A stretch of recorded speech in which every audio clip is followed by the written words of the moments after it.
See, by starting early, I'm trying to train the Pinesters to always be on call.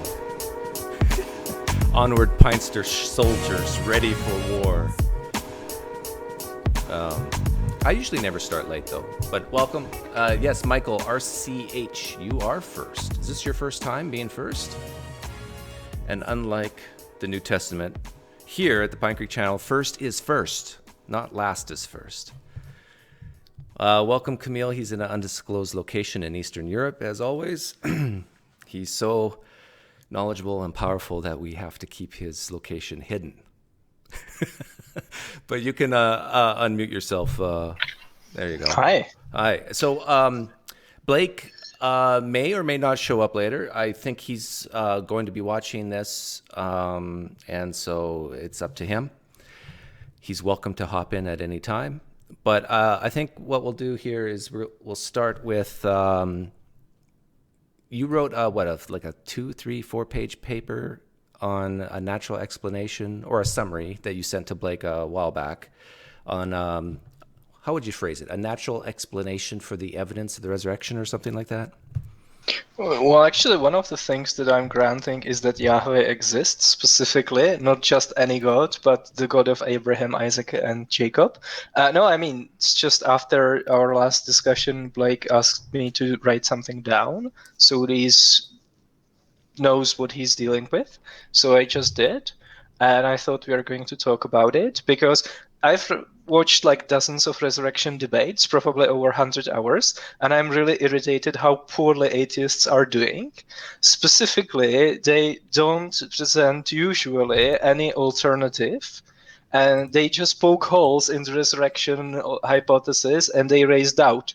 And I think we can do much better. And if we take it seriously, we can come up with an explanation, actually a lot of explanations, which I think are much more probable. So I just thought about it for a while and write something out. Okay, well, do you want to get started with that? Yeah, sure. It's going to take about 5 minutes to go through that, and then we can try to poke some holes in it. Sure. So as I said, I'm granting for the sake of argument that Yahweh exists. I'm granting that miracles happen, including resurrections.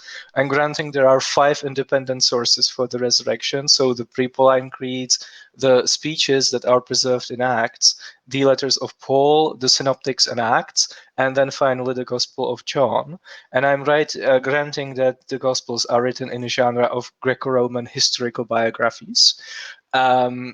I think that the resurrection hypothesis explains the evidence, but it has a very low prior probability, even if Yahweh exists and miracles do happen, because we observe that Yahweh has a very strong tendency not to raise people from the dead, and it's very improbable he would make an exception with Jesus, because all of the arguments for thinking that he did are either ad hoc, they are circular, or the conclusion doesn't actually follow.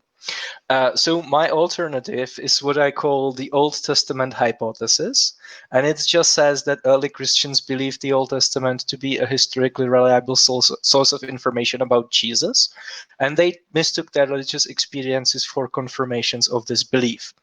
And what I mean by this is that early Christians obviously believed that Jesus was the Messiah, and they also believed that the Old Testament describes what the Messiah will do. So naturally, they believed that this is what Jesus already did. And as we all know, the Old Testament clearly says that the Messiah will suffer for sins of others. He will be humiliated and killed. And then, after his death, he will be raised, lifted up, and highly exalted in heaven. So early Christians believe all of that actually happened to Jesus, and that he's right now sitting in heaven next to God's celestial throne on his right-hand side, even though that's not actually true. And also, importantly, early Christians were Second Temple Jews, so they believed in bodily resurrections. So they would believe that Jesus was raised not spiritually, but he was actually raised in a body that you can see and touch. And later they had some religious experiences that they mistook as confirmations that this is what actually happened. So how does it explain the evidence? Let's start with the empty tomb. So we know that Isaiah clearly says they made his grave with the wicked and his tomb with the rich. So the gospel authors mistakenly believe that Isaiah is talking about Jesus. So they believe that this is what actually happened to Jesus, that he was buried with the rich. So when they wrote the gospels, they included a story about Jesus's burial in rich man's grave, which is consistent with their source, that's Isaiah, and they added some details based on their existing beliefs. So, for example, they believed that Jesus was raised bodily, which means that if he was placed in rich man's grave, the grave would become empty because Jesus would just walk away, right? Because he was raised in his body.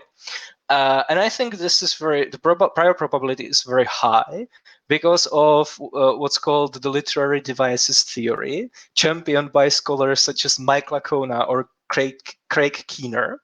It says that we know authors of Greco-Roman biographies invented details to create their narratives, and we actually know that Jewish historians did the same thing. And these Christian apologists actually list a number of things that they think didn't happen in history, but they are recorded in the Gospels, and this doesn't mean that the Gospel authors were lying or being deceptive. It just means that this was acceptable in the genre of Greco-Roman biography. Because, for example, they think that Gospel of John moves the day when Jesus was crucified for a theological reason. They invent some of the details of the resurrection appearances. They, for example, move the cleansing of the temple, and they invent some things that didn't happen in history, like the resurrection of the saints in the Gospel of Matthew.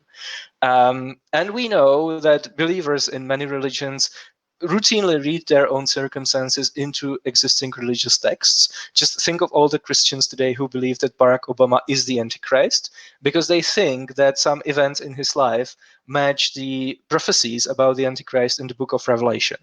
So we can see that the parallels between the person and the scripture doesn't have to be very strong even in order for believers to be truly convinced that this is a religious text that talks about them and their own times. So I'm proposing this is something that happens to early Christians as well. Then we have appearances. When it comes to appearances of the Gospels, I think there are stories created by the Gospel authors as a combination of their existing beliefs, specifically the belief in the bodily resurrection of Jesus, and what their sources told them. So they heard that the disciples had some experiences which they interpreted as seeing a risen Jesus. So they just wrote the stories depicting Jesus being raised bodily and appearing to the disciples. And the reason why the stories are different is because different authors just invented different stories. That's why Jesus eats a piece of fish in the Gospel of Luke, and that's why Thomas gets to poke his wound in the Gospel of John. Then we have appearances in 1 Corinthians 13. And my hypothesis just says that early Christians mistook their religious experiences for a confirmation of their existing belief that Jesus was raised. And there is a number of purely natural phenomena that can explain this. And what's important is that these phenomena are external, which means they exist outside people's minds. You don't have to appeal to things like group hallucinations. And I'm just picking one hypothesis, and I'm claiming that one day a large group of early Christians was walking outside when suddenly they saw a Jesus-shaped cloud. Cephas saw it first, then the 12. Then more than 500 brethren saw it at the same time. Then James saw it. And then finally, all the apostles saw it. And this appearance for them was a confirmation of what they already believed, specifically that Jesus was raised and is now highly exalted in heaven. And again, I think the prior probability of this is very high. Just think of all the Christians who had their existing belief in the divinity of Jesus sincerely strengthened just by seeing the face of Jesus in a piece of toast. It may sound very silly to us because we are rational, post-enlightenment, rationalistic people, but it's actually very common today around the world, and it was very common in antiquity. There are entire churches built around the face of Jesus on a rock, for example. I found one instance where the police had to actually be called to prevent a stampede of Christians flocking to a site where a face of Jesus appeared on a rock. And we know that this was even common in Second Temple Judaism.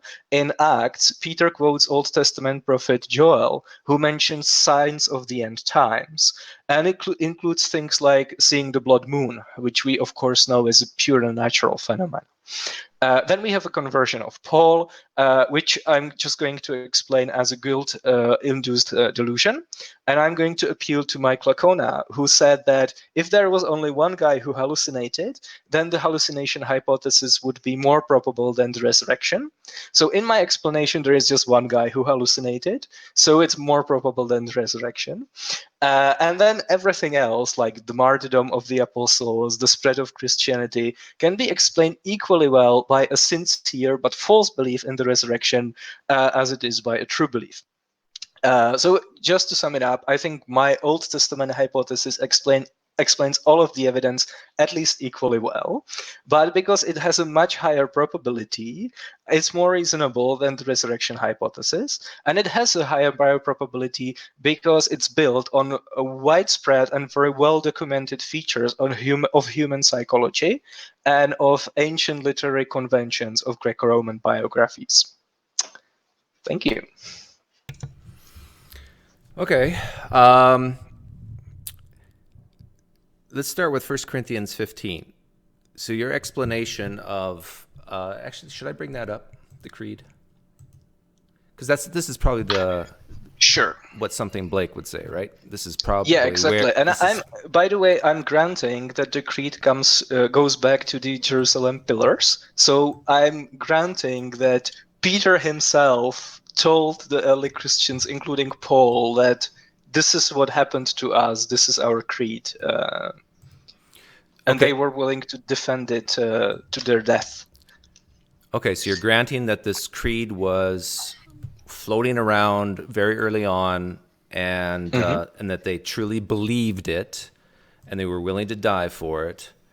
But the difference is, you would say, okay, let's read it. Now remind you, brethren, in what terms I preach to you the gospel which you received, in which you stand, by which you are saved, if you hold fast, unless you believe in vain. For I delivered to you as first importance what I received, that Christ died for our sins in accordance to the scriptures, that he was buried, and that he was raised on the third day in accordance with the scriptures, that he appeared to Cephas, then the 12, then he appeared to more than 500 brethren at one time, most whom are still alive, though some have fallen asleep. Okay, let's stop there. So what I heard you say is, on your hypothesis, you're saying that actually did happen, that 500 people at one time saw Jesus, but you're saying it was in the form of a cloud? Well, imagine, let me give you an analogy. Imagine that you read a UFO magazine written by someone who believes in alien abductions, who says, yesterday, an alien spacecraft appeared to more than 500 people.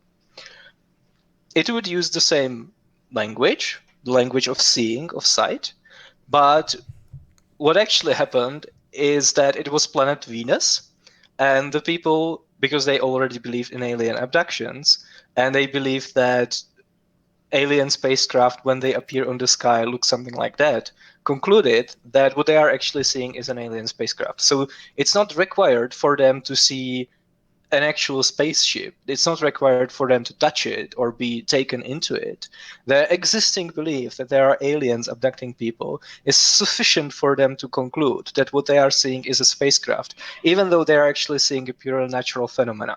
And what I'm saying is that we know that people in antiquity, and actually even people today, interpreted purely natural atmospheric phenomena, like the blood moon, for example, as indications of the divine will. So it's not improbable to believe that they would have their already existing belief in the resurrection and exaltation of Jesus confirmed by something like that. But here's the kicker, and Paul says that most of whom are still alive. So Paul's intimating here that, look, if you doubt this, if you don't believe this, you can go find these people and talk to them yourself. Yeah, exactly. And if they did, these people would tell them, yeah, we saw the risen Jesus. Just like imagine if you go to a UFO conference and actually there a lot of people who believe in alien abductions meet and they talk about their experiences, right? They all obviously believe that there are aliens abducting people, and because there actually aren't, their experiences are going to be contradictory. Like some people think that they are reptilians, some people think that they are great aliens, some people saw Venus, some people saw a magnetic storm or something like that. But the point is that even if at the conference they discover that their experiences are contradictory, they are very unlikely to conclude that aliens are not actually visiting Earth, right? We know that contradictions in these kinds of experiences, or even non sequiturs in these kinds of experiences, don't actually deconvert people from these kinds of beliefs. That's why there are Muslims, Mormons, people belonging to religions that are very easily debunkable. But there are no contradictions. There are no, like, as we read on in the Gospels and so forth, there's a consistent story of Jesus appearing, eating, supping, walking for 40 days in Acts. How would you explain that? Do you mean the appearances in the Gospels? Yeah, the appearances in the Gospels after the resurrection and also in Acts. Yeah, I think it's very important, like, not to import what the Gospels say about the appearances back into First Corinthians, right? Because that would be kind of question begging. And I've just, as I've just said, the appearances in the Gospels, on my hypothesis, are stories created by authors of Greco-Roman biographies who believed that because, for example, they heard some creeds that Jesus appeared to the earliest disciples, and they believe that Jesus was raised bodily because that was a standard Second Temple Jewish belief. So when they wrote the story about what happened after the resurrection during the appearances, they just did what authors of Greco-Roman historical biographies did, and they wrote a plausible story, Who's invented they? some details. The gospel authors. But these gospel authors are the people who actually saw Jesus with their own eyes, at least with Matthew and John, right? Well, that might not necessarily be the. Yeah, I mean, that could be the case, but even if they are themselves eyewitnesses, I'm wondering to what degree this would be a hindrance to my hypothesis, because there is a number of New Testament scholars who still affirm traditional authorship, but they nevertheless subscribe to the literary devices theory and say that the gospel authors had no problem to alter their narrative because that's what authors of Greco-Roman historical biographies did, and they would do it for theological reasons. So, like, Mike Lacola, for example, says that there is a narrative elasticity in the Gospels. He thinks that John, who he think was an eyewitness, altered the day of the crucifixion. He believes that the resurrected saints in Matthew might be apocalyptic imagery. Craig Keener, who thinks that the Gospel of John was written by John and the Gospel of Matthew was written by Matthew, thinks that John moved the cleansing of the temple for theological reasons. He believes that Matthew duplicated a healing of two men. He believes that Matthew duplicated blind men within the healing story, and also the demoniacs healed in Matthew 8.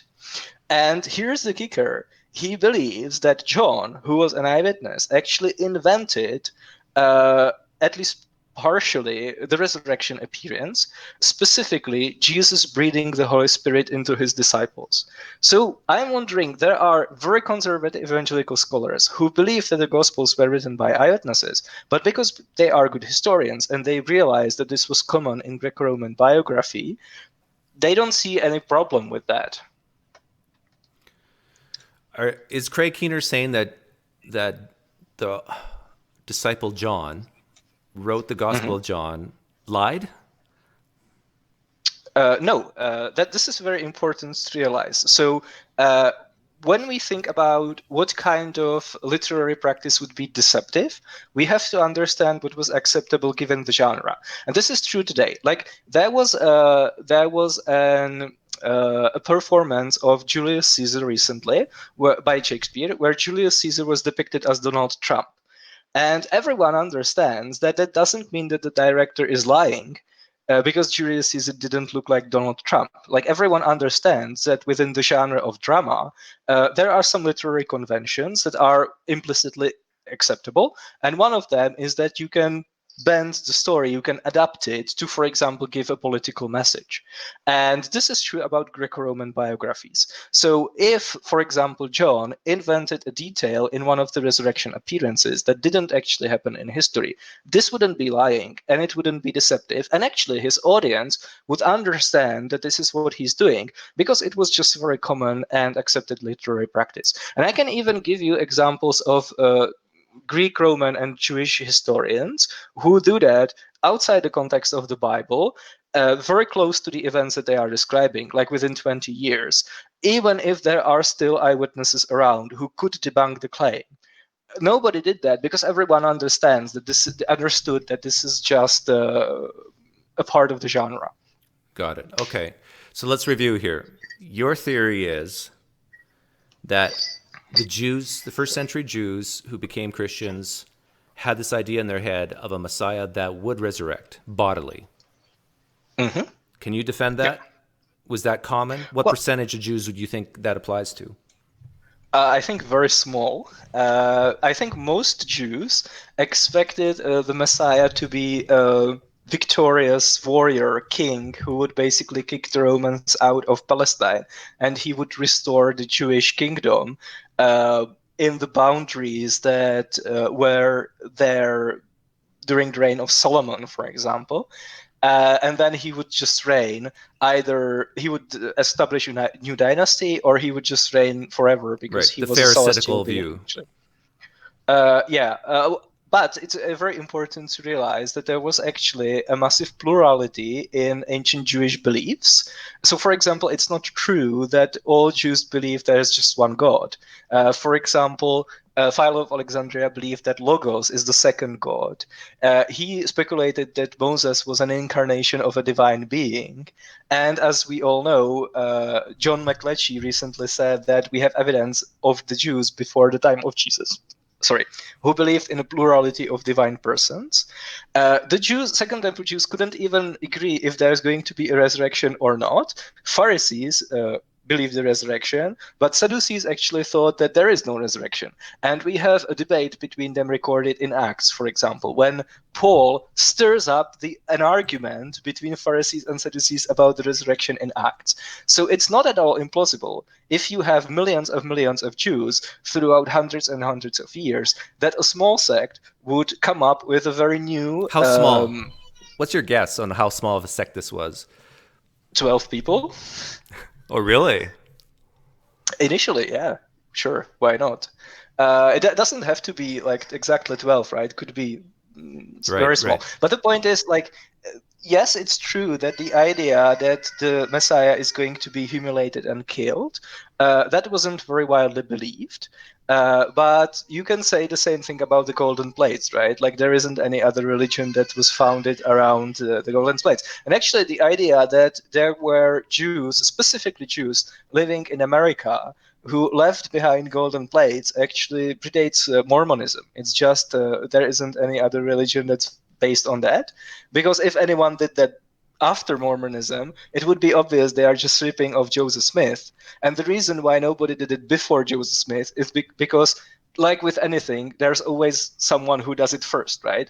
So the same is true about Jesus. But I'm going to defend that you can get the entire New Testament theology just out of the Old Testament. Are there any... does Lycona believe this? That Jesus was not raised? I don't think so. No. That you can get the idea of a small, very small sect of Judaism who believed that the Messiah would resurrect bodily. Well, we would have to ask him. But he said a couple of things but I would have to look it up. Like, for example, he says that the idea that the Messiah and the Son of Man are identical is already attested in pre-Christian Jewish thought, which I agree. This is probably true. And if that's the case, this is a very key component of New Testament theology that Christians didn't actually have to invent.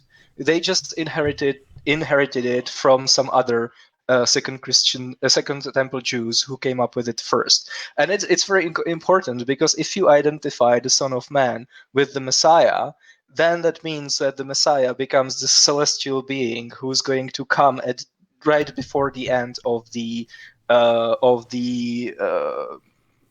before the end of the age, and then he's going to be very highly exalted in the presence of God. Like, one of the most exalted language in the Old Testament is the language that the book of Daniel uses about the Son of Man. So if you make this connection between the Messiah and the Son of Man, you have a massive piece in the puzzle. Then you have to connect these two with the suffering servant in the Messiah, and you basically have a complete picture of Jesus, who dies for the sins of others, then he's raised, then he's highly exalted in heaven. That's exactly what the New Testament says happened to Jesus. Okay, I want to keep this very simple. So you're saying that the natural explanation for the data we see is this. There was a very, very tiny sect of Judaism that Jesus himself could have been a part of, walking around 2,000 years ago. Then this Jesus guy dies. And the other people within the sect are sad, depressed, weren't expecting this, or were expecting this. Well, it depends, right? It depends how seriously you take the portrayal of the disciples in the Gospels. Like, if you buy the Gospels and you think the disciples were basically dumb, they didn't understand anything, well, then my hypothesis would be that they just figured it out after Jesus died, because they thought, this can't be happening. There must be a reason for this. So they went back to the Septuagint and they read through it, and then they realized that this was actually a part of God's plan all along, because it says in Daniel that the Messiah is going to be killed. So if you read that and you have been following a guy who claimed to be a Messiah and then he was killed, makes you think, what's the point, right? So you start going through the scriptures. You already believe that this Messiah is the Son of Man. He's highly exalted. Who else is highly exalted? The suffering servant. What's happening with the suffering servant? He's being tortured and killed for the sake of others. That's the reason, right? But if you don't actually buy the description of the disciples in the Gospels, it's entirely possible that they already believed that this is going to happen, and they were expecting it before Jesus was killed. And actually, Jesus might have been the one who figured this out. In which case, I'm completely open to the idea that Jesus predicted his own death, because he already believed that he's the Messiah. He already believed that he's the apocalyptic Son of Man. He already believed that he's the suffering servant. He believed that the prophet Isaiah was actually prophesying about him. So he knew, just from reading the Old Testament, that he's going to get crucified, and then he's going to be raised, lifted up, and highly exalted. So he said that to his disciples. They believed it. That's how you get the religion started. What's your personal opinion?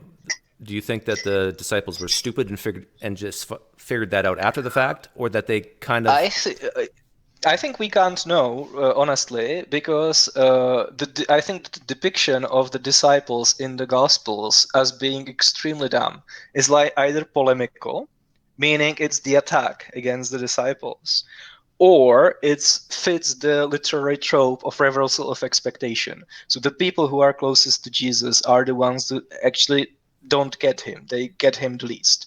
And we see this reversal of expectation repeated many times. So it would be actually unlikely if this was the one thing that happened in history. So it could be either. It can actually be, there is a third option, that someone figured it out even before Jesus was born, and Jesus just adopted it. And the difference is that he's, for some reason, became convinced that he's the Messiah, right? And I don't think we will ever know which one of these three options, so before Jesus, during Jesus's time, or after Jesus's death, is true, because there is no evidence one way or the other. Yeah, and there could have been, I think a lot of Christians even admit this, that there could have been many people who believed this, that they were the Messiah and that they would die and maybe even rise.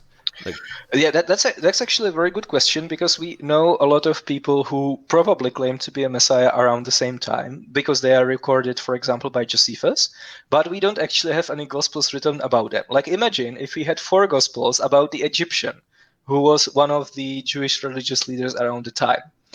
What would it say? Would it say that he claimed to be the Son of Man? Would it say that he claimed to be the suffering servant from Isaiah? We have no idea, because his movement died out. The only guy who wrote about him is Josephus and then Luke. Um, and like, imagine if all we had about Jesus was the blurb that's found in Josephus. We wouldn't know that he called himself the Son of Man, because Josephus doesn't say that. okay. Again, I'm going to repeat this and make it so simple that my 13-year-old son could understand this. So you're saying the natural explanation for the evidence that we see, that Christians would say, hey, the resurrection explains this. You're saying, okay, there was a very tiny sect 2,000 years ago that believed that the Messiah would die and rise again. But you're not sure if that belief, this idea, happened before Jesus, during Jesus, or after Jesus. But It's not that important. it's not that important. Okay, so we have the small sect. Jesus dies. Then we have Paul come along, our earliest records. And Paul hears this creed from this small sect of Jews and repeats it in 1 Corinthians 15. Yeah. So that timeline is Jesus dies. Right. Then at some point the disciples became convinced that he was raised bodily, highly exalted in heaven, even though that's obviously not true. It doesn't matter whether they became convinced of this after his death or before. They formulated. Then they have this experience of seeing a Jesus-shaped cloud, which confirms, like, it seals the deal. They see it, and aha, this is a confirmation sent to us by God that we are correct. They formulate the creed. Paul converts and reports the creed. And then later, the gospel authors write the gospels, and because they are authors of Greco-Roman biographies, they produce the narratives that they do in line with their previous sources, mostly the Old Testament, and based on their existing beliefs in bodily resurrections. Okay. And so I think a big part of this is that the word appearance in 1 Corinthians 15, does that mean they actually saw Jesus like I'm seeing you right now?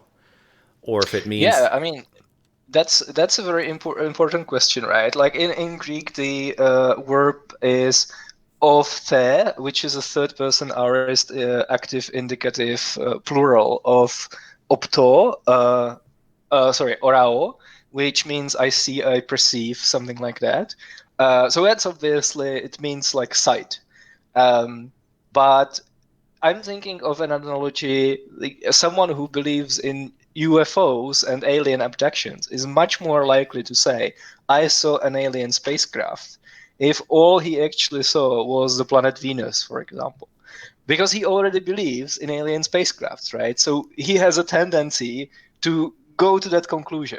So what I'm saying is that when this sort of experience happened, whatever it might be, like Jesus shit club is just one of many examples of the sorts of things that people believed, it became convinced by in antiquity, because they already believed that Jesus was raised, ascended, and is highly exalted.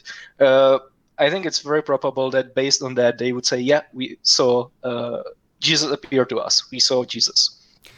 Well, I think it's more probable than a resurrection, to be honest, even if Yahweh exists.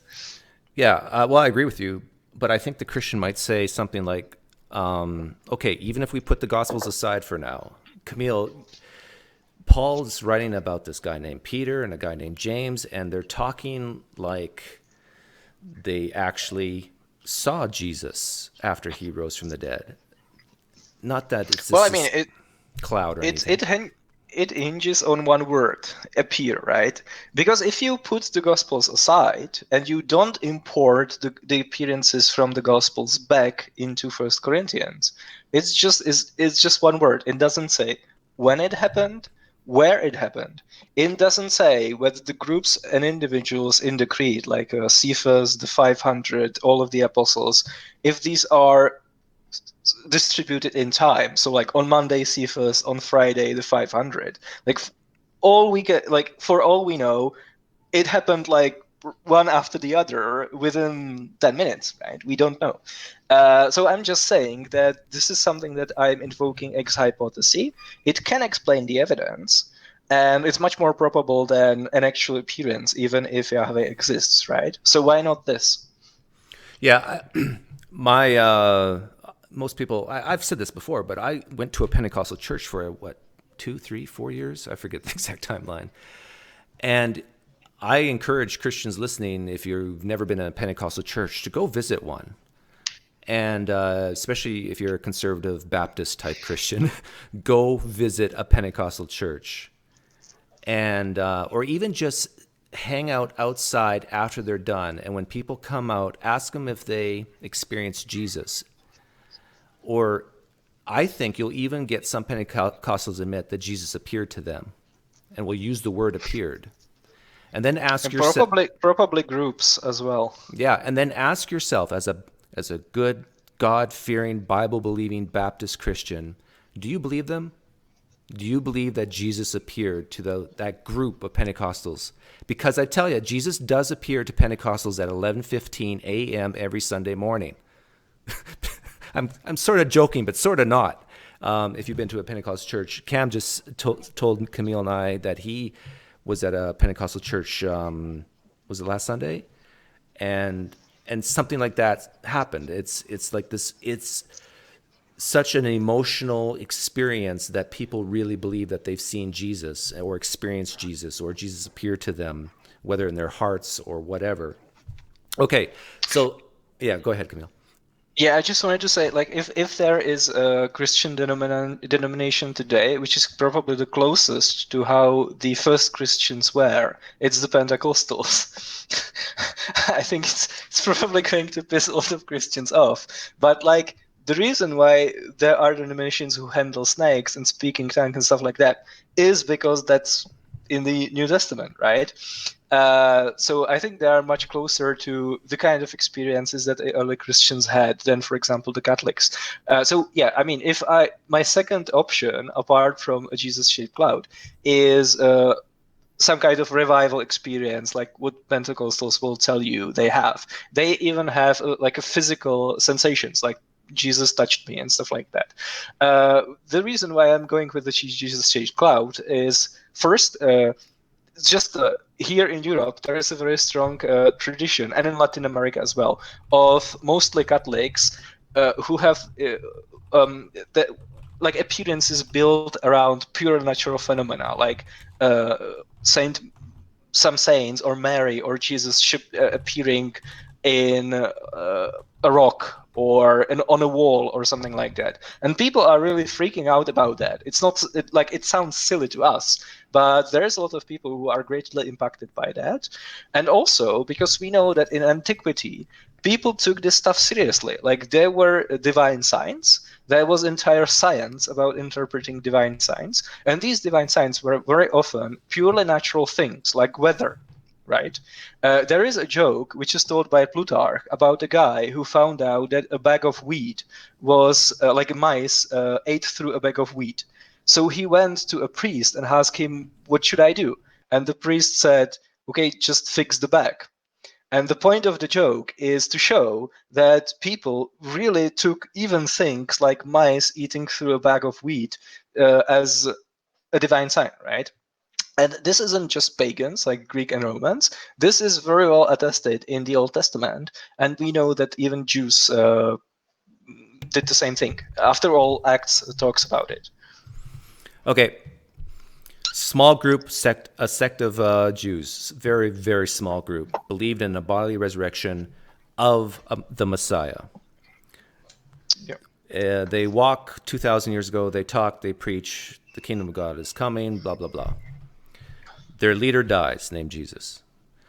Shortly afterwards, they have an appearance that seals the deal. You're saying this could have been a cloud-shaped Jesus or whatever in the sky, okay? Yeah, or a revival, or several over 3 weeks, something like that. Right, and that establishes the creed that Paul then learns and recites in 1 Corinthians 15.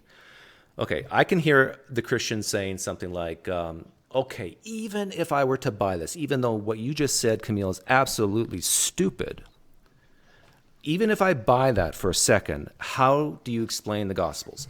We now have a situation. Well, let me ask you this. When do you think the first Gospel was written?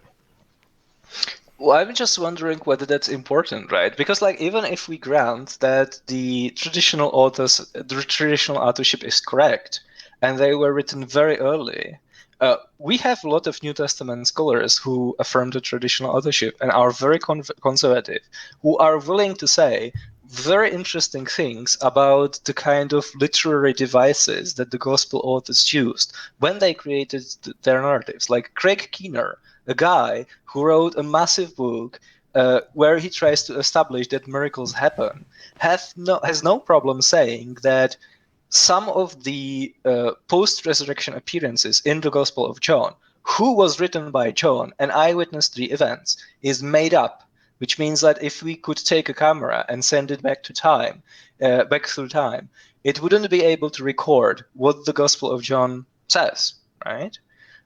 So, like, is this really an issue? Yeah, but Keener doesn't say that about Matthew, does he? Like, how do you explain on a naturalistic way what we read in Matthew, that Jesus appeared to the women and so forth, and then to the men later?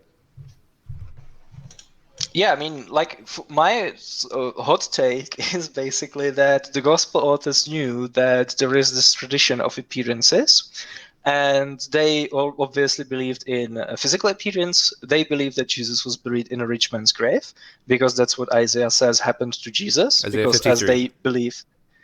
Yeah, they believe that Isaiah is talking about Jesus, so everything that Isaiah says happened to Jesus. That's a reliable source of information. So they just wrote a plausible story. And I think the evidence that this is what happened is that 4 different people wrote 4 different stories. Like, the reason why there are no overlaps, the reason why Matthew, who is supposedly an eyewitness, describes completely different appearances, different location, different groups of people than John, who was also supposedly an eyewitness, is because if you have 4 different people who start roughly with the same at the same starting point, the same sources of information and same beliefs, but they are not actual eyewitnesses to the events, they are going to come up with 4 different stories. They are going to share the similarities because the sources are similar, but the details are going to be different. And this is exactly what we see in other Greco-Roman and Jewish biographies. So, Okay. Blake, by the way, Blake is in the live stream chat now. I don't know how long he's been here, but I wanted to ask you, if you admit that it doesn't really matter when the Gospels are written, then I can hear the Christians saying, okay, I think your cloud type hypothesis is absolutely stupid, but even if I was to buy it, and if you're admitting that Matthew was written very early, Mark doesn't have a resurrection scene, then if this was clearly wrong, there would be people alive to say, like, let's say Matthew was written in 60 or even 55, just shortly after Paul's letters. There would be people there to falsify it. How does your naturalistic explanation account for that? yeah, exactly. So this is something that Craig Keener obviously has to answer as well. And the answer is that people who would realize that this isn't what actually happened would also realize that the reason why the Gospels are reporting something that didn't actually happen is because they are written in the genre of Greco-Roman biographies, and authors of Greco-Roman biographies had this narrative elasticity, right? It would be like today, when someone went to see Julius Caesar by Shakespeare, he found out that for some reason Julius Caesar is depicted as Donald Trump, and he would get angry at the director for lying, being deceptive about how Julius Caesar probably looked like. Well, that wouldn't happen because everyone going to see the play, whether he likes it or not, would understand what drama is and what are the literary conventions of drama, right? So that wouldn't necessarily mean anything. Yeah, even if there were people who could debunk it, everyone would just point out that this is completely normal. And again, I can provide a number of similar situations when Greco-Roman authors and Jewish authors write about events that very probably didn't happen very shortly, say 20 years after they occurred, even if there are still eyewitnesses around. There are even historians who write about topics completely outside the Bible who say that the eyewitnesses wouldn't feel the need to point out that the history is not accurate, because everyone understood that there is some narrative elasticity when it comes to ancient history. But is that true? Like, is it true that everyone understood that? Hey, this is an analogy. This is, like you said, Julius Caesar being Trump. Everybody understands that's not actually Trump, or Julius Caesar was never Trump. Do you think people were smart enough back then to read Matthew, the people who just walked and talked in Galilee, for example, that they would be smart enough to realize, oh, this is a genre that, of course, when Matthew says that the women went to the tomb, or Jesus appeared to the women and people later, it doesn't really mean that. Yeah, I mean, it's probably, like, let's grant that this isn't very probable. I would say it's still more probable than an actual resurrection, even if Yahweh exists and resurrections do happen, right? It's just the question of probabilities. So maybe it lowers the probability from here to here. But the way I'm seeing it, the probability of the resurrection hypothesis is so far down, it's actually hovering somewhere above Fiji on the other side of the globe.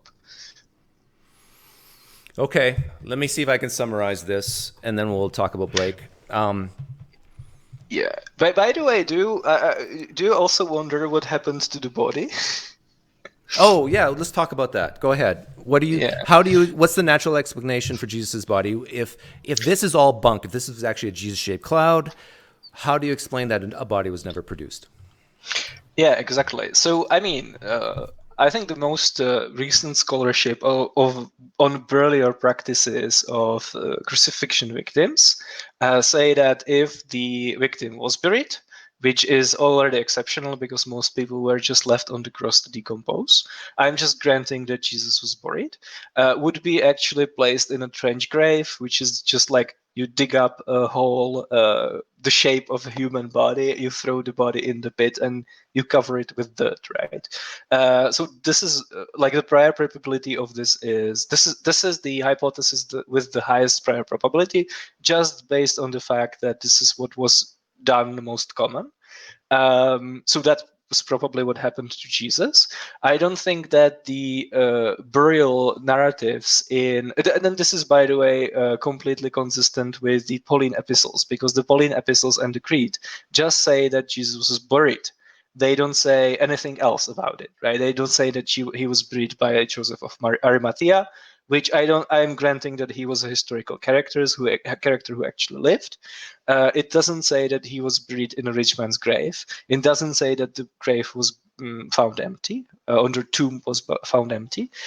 So based on prior probability, this is the most probable. And I don't think that the empty tomb narratives are pieces of evidence that move the probability very strongly against that hypothesis, because I can explain why those narratives exist, even if the story is false. And the question is, like, why wasn't the body produced? Well, this presupposes that in the short period of time, only about a couple of days, before the body decomposes to a point where it's no longer recognizable, someone would be interested in actually debunking it, right? So, like, if, for example, nobody cared for a week or a month, then that's already too late, especially given that Christians have tools in their disposal to deal with this kind of information. Like, I think it's, given what we know about psychology, even if the body was produced, early Christians would be much more likely to conclude that it's a demonic deception than to give up all of their beliefs regarding Jesus that they have developed over the years of following him, right? And I think this is very plausible, because even today there are Christians who believe in demonic activity. For example, Braxton Hunter very recently said that some of the miracles in other religions are probably demons. So if he can do it, why not Peter? Actually, one of my, his name's Aaron, one of my subscribers named Aaron, passed this along to me to pass to Braxton Hunter. and I thought it was brilliant. I gave him 1,000. I gave him 2,000 Pine points, I think. And he said, for Braxton Hunter and any Christian apologists listening, come up with a purely naturalistic explanation for Mormonism. Don't appeal to demons. Don't appeal to angels. Don't appeal to any supernatural realm. But if you were challenged to come up with a naturalistic explanation for Mormonism, I predict you'll end up saying and sounding like Kamil right now. Yeah, I think it's going to be even worse because you will end up saying that Joseph Smith was basically a con artist, which I'm not saying about anyone, any of the early Christians. Don't think that Paul was in it for the money. I'm not saying Peter was in it for the money. I don't think that the gospel authors were lying or being deceptive, even though they probably wrote things that they knew did not happen in history, right? So yeah. Oh, I thought of a problem with your naturalistic explanation while you were talking, though. Mm-hmm. If the idea that the Messiah would be raised bodily happened even before Jesus was born, you made a comment that even after a week, if they would have figured this out, it would have been too late. The body would have been too decomposed or whatever. But if they had this idea before even Jesus was born, wouldn't they have gone to the tomb or wherever Jesus was buried? Check. And check. That's actually great. So that would be evidence that very strongly points toward the idea that they developed this later, right? When it was too late to go check, right? It's also based on the assumption that they actually knew where the body is, right? Because if like the idea that the location of the tomb was known, that's only there. It's part of the story of the burial in the rich man's grave. But if Joseph of Arimathea, who I'm granting actually existed as a person, didn't bury Jesus, then for all we know, the location of the tomb wasn't known, right? But anyway, it's a very good point that I didn't think about. That's why I'm here. That would favor very strongly the idea that the disciples actually figured it out 2 weeks later, and it was already too late. Okay, and yeah. I want to close off all the other things that Christian might say, or at least bring it up. Okay, you've explained 1 Corinthians 15, the creed, and I can actually sort of hear Christians kind of sort of buying that. If you pretend everything else is gone, like the Gospels, the Epistles, Acts. I think Catholics are going to buy it because there is a lot of similar things going around even today in Catholicism and Pentecostals. And so then when I introduce those things back, the Gospels and some of the epistles, you're saying that people would expect this to be written in a genre that even though it says that Jesus appeared, they would understand, no, that never really happened, at least not the way it's portrayed. Well, Mike Lacona says it, and Craig Keener. Yeah, about John, yeah. Gospel John. But we still got to seal up some other holes here in your theory, Kamil, and that is, how does your naturalistic explanation explain the transformation of lives, the growth of Christianity, and most importantly, the martyrdom of those who knew Jesus? Yeah, exactly. So this is, as I said, all of these things I don't think don't move the probability in either direction, because all of these things are completely consistent with the early Christians having a sincere belief that Jesus was raised, which is false, right? Like a false belief that you hold very sincerely transforms your life just as much as a true belief. That's why we have transformed lives in every other religion. And when it comes to growth of Christianity, if you actually read even Christian historians like Tom Holland, there is a Christian historian who has the same name as the actor who plays Spider-Man right now, and he's one of the most prominent scholars on the early Christian history. So when you read his book, like the way how he explains why Christianity was so popular, he doesn't say it's because Jesus was raised.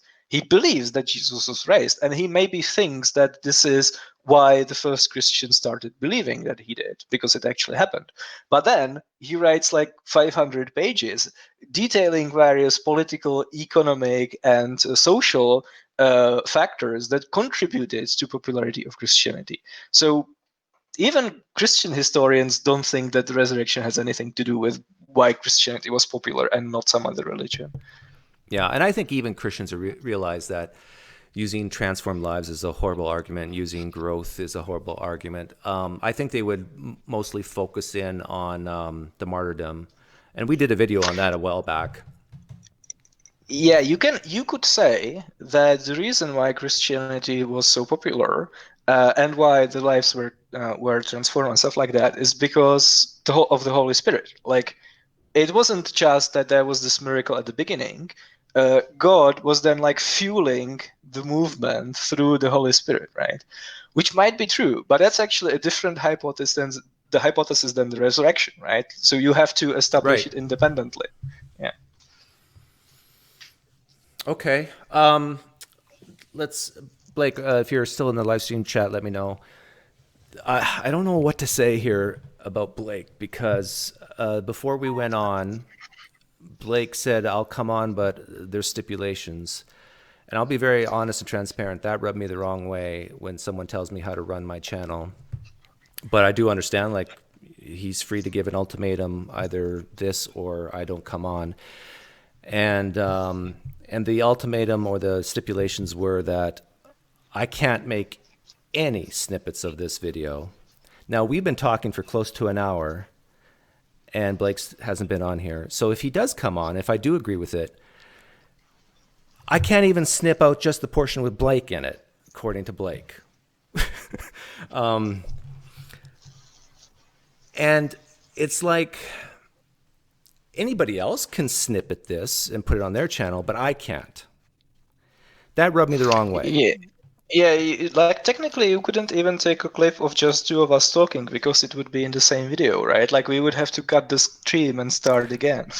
Well, but I think he was thinking under the impression that he would be here from minute one. But but still, like, even he did say that we talked about doing a review video of this. So if Blake comes on and if we do a review video of this, if, let's say Cam wants to chip in his 5 cents, because I've invited Cam, by the way, but actually let me double check. But yeah, no, he hasn't seen it yet. So time zones and everything's a problem. But even if Cam said, oh, guys, you missed this, I can't even have Cam come on and talk about what's going on here unless I play the whole entire video, which could run 3 to 4 hours. I just think that's unreasonable. Now, I understand why Blake is saying this. Well, he basically told me why he was saying this. But even if I was to tell you guys why he says this, I think I'm going to be labeled as misinterpreting or just... This is what bothers me, is that the scriptures themselves in the New Testament says that the gospel is foolishness to those who are perishing. The gospel is foolishness to anyone who's not a true Christian. And I think the issue here is that Blake is scared I'm going to make him look foolish, or that I'm going to misrepresent him, or that I'm going to embarrass him. Let me just say it's very unfortunate that he didn't participate, because I actually wanted to give him a gift, given that he's a fresh father pretty much as I am, and because I really like him. And it's just I wanted to present my case, and I was perfectly happy to be on the defensive for as long as possible, because I suspect that a lot of apologists are tired of defending all the time, right? Yeah. Because most atheists don't put forward and are not willing to defend a very well thought out alternative explanation of what happened. Like getting Bart Ehrman to tell you what probably happened to Jesus is very difficult, and I think he tries to avoid it on purpose when he's debating, because he has a lot of experience with professional debating, so he knows to do a very good job. It's enough for him to poke holes in the reliability of the Gospels, right? Yeah. And then the apologist is on the defensive. So I was just completely willing to be pounded for an hour, 2 hours, however long he wants to. And I wouldn't push back. I have a lot of questions that I can ask him about the resurrection. But, I'm still struggling with this, because Blake, if you're listening, you could come on and there could be like a 5-minute back and forth between you and Kamil that's just golden. I mean, absolutely everybody should see it. But there's going to be many, many people who will refuse to see it because they look at the video length and they say, oh, it's 2.5 hours long. I'm not going to watch this. Now, sure, we can timestamp it and so forth, but I just know that's how a lot of people think. They say, oh, forget that. I'm not going to watch a 2.5 hour video. And for you to say, I can't even take a snippet of a wonderful back and forth because of fear that I'm going to, what if I promise you this, Blake, that I won't edit it, but I'll still snip it? Are you okay then? That, let's say from a certain timestamp, but my guess is he's going to say no because there's going to be something later he'll say to help people understand what is within that snippet. I don't know. Yeah, I mean, if the issue is optics, we can set up a formal debate on some other channel like Modern Day Debate or something like that. There is an up-and-coming YouTube channel who does debates as well. It's called The Gospel Truth. They are growing pretty fast and they had some high-profile people. So why not? But it saddens me that, especially like I'm a very dangerous guy in a sense because I know Blake's type of Christianity, and it saddens me that it comes down to optics. That we don't want followers of Christianity to have doubt, and so if I snip something that causes doubt later in followers of Jesus Christ, there's huge repercussions of that. And it's just, but this should be expected.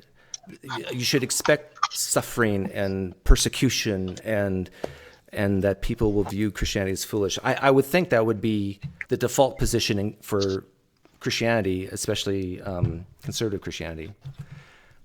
Okay, Blake is then saying, let's make this work. I'm just worried about being misrepresented.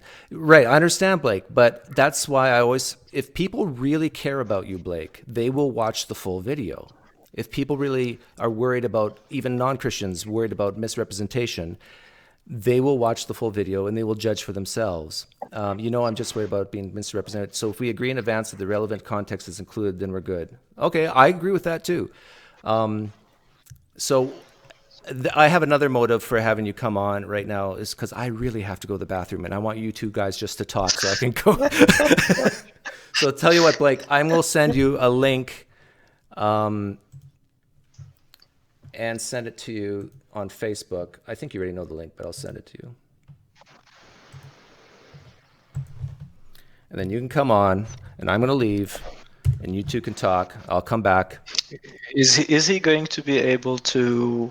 Like, is there something that he needs to set up first, or do you need to do something for him to come on? Well, I have to screen capture him, but that's about it. Okay. Karud says, "Stop trying to scare Blake off." Yeah, you're right. But even that, it's like, oh, here he is. Okay, let me screen capture you and Blake. Like, is there something that he needs to set up first? Or... Oh, you have to mute. I think you... Yeah, you might want to mute the stream on your side. In fact, what I'm going to do is I'm going to move me, put you on top. Can you hear us, Blake? Yes, sir. Can you hear me all right? Yes. Yeah, we can hear you. Okay. Very good audio. Yeah, we can make this work. I mean, I want to have this conversation. I really do. I just am wary because, as you know, I wasn't a big fan of the last snippet. And so let's just agree on the snippets that we do, that it'll just be approved of. Is that okay? Yeah, I can do that. You mean send you the snippet first? Send me the snippet and then get approval. And I promise you, if it's just me saying something stupid, that's not going to stop me from having it put up. What I'm worried about is misrepresentation. So I want to make sure the context is there. If there's something stupid that I say, then there's no way. Yeah, I'm not going to ask for Kamil's approval. Is that okay? Because again, I want to be fair about it. Is that all right? Yeah, I'll say yes, but I'll tell you, it's under protest because it's to me, it's almost like someone knocking at my door and saying, I'd love to come and visit with you, but the temperature of the house has to be 76 degrees, and I'll only sit on this certain type of chair. It's just annoying. It's like, well, then don't come into my house, But anyhow, I have to pee so badly right now that I'm just willing to say yes to anything. Yeah. Okay, so you guys go ahead. I'll be back in a couple of minutes. Yeah. Okay. So let's just talk about your baby. How is it going? You know what? You're gonna hear him crying in the background probably. So Okay. I got my mother-in-law helping take care of him, and it's been wonderful. So, man, good to be on with you, Kamil. I'm really looking forward to talking about this with you, and I really appreciate you diving into it, because a lot of guys won't even try to provide an explanation for the data, and you stuck your neck out and you've put some work into trying to get a theory out there. So, and you do it in terms that I like a lot. So there's a couple ways we can do this. We actually didn't talk much so far in the video that y'all been making about the hypothesis that I put forward. In other words, it's all been your theory right now. But of course, because we're Bayesians, we got to compare them at the end of the day. And maybe today we'll just focus on the plausibility of the theory you're putting forward, because of course there's a ton to cover, right? So just I just wanted to focus on the prior probability as well, and I just wanted to start by asking, given that we are not going to be talking about the evidence that much, would you say that if what I'm proposing just happens to be true, do you think that would explain the data? Meaning, I'm asking about likelihood ratio, basically, right? Yeah. I mean, on my view, the data here just refers to the typical evidences brought up for the resurrection: the empty tomb, the the belief in Jesus is actually appearing. That's a little bit different, because I think we're trying to account for different data. In your mind, the data is them having seen a cloud and interpreting it as Jesus. And that's different data than we are actually talking about the same data. The data are the accounts, because we don't actually have the cloud or Jesus. We just have the texts. So that's what we are. That's what we are basically trying to explain, right? So the question, and of course there are other things than the minimal facts, like differences in the Gospels and stuff like that. So, like, if I happen to be correct somehow, do you think that it would explain the data?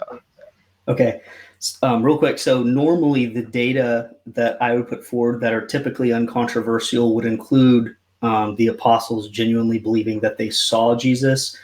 We're altering the traditional data just a bit, and I'm not opposed to it. Okay, so if you want to set the data as just the text themselves, it's a non-traditional way to do it. We can work with it. So let's set the data as just the texts themselves, not the traditional so-called facts. And yes, you would explain. I think you would explain the data with that theory.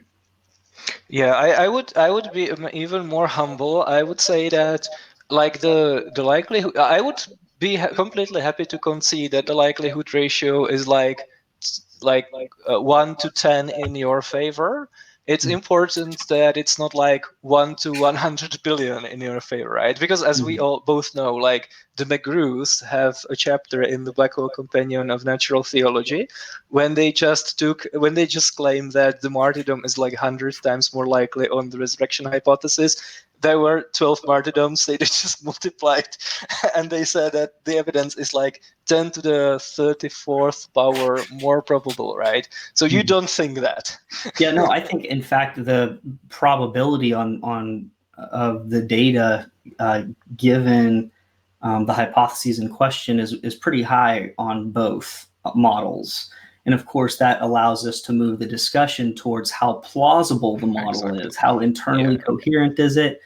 And so someone could make up any sort of explanation for the data, and we could posit aliens, and I can make it a hyper-specific aliens time travelers hypothesis that would explain the data, but it could still be a terrible hypothesis. And so you're right. Or that's Satan. what focus on. Yeah. And of course, our conversation again has two components. We don't have time to discuss why the internal plausibility of my hypothesis. We're just going to focus on yours right now. So, is that good?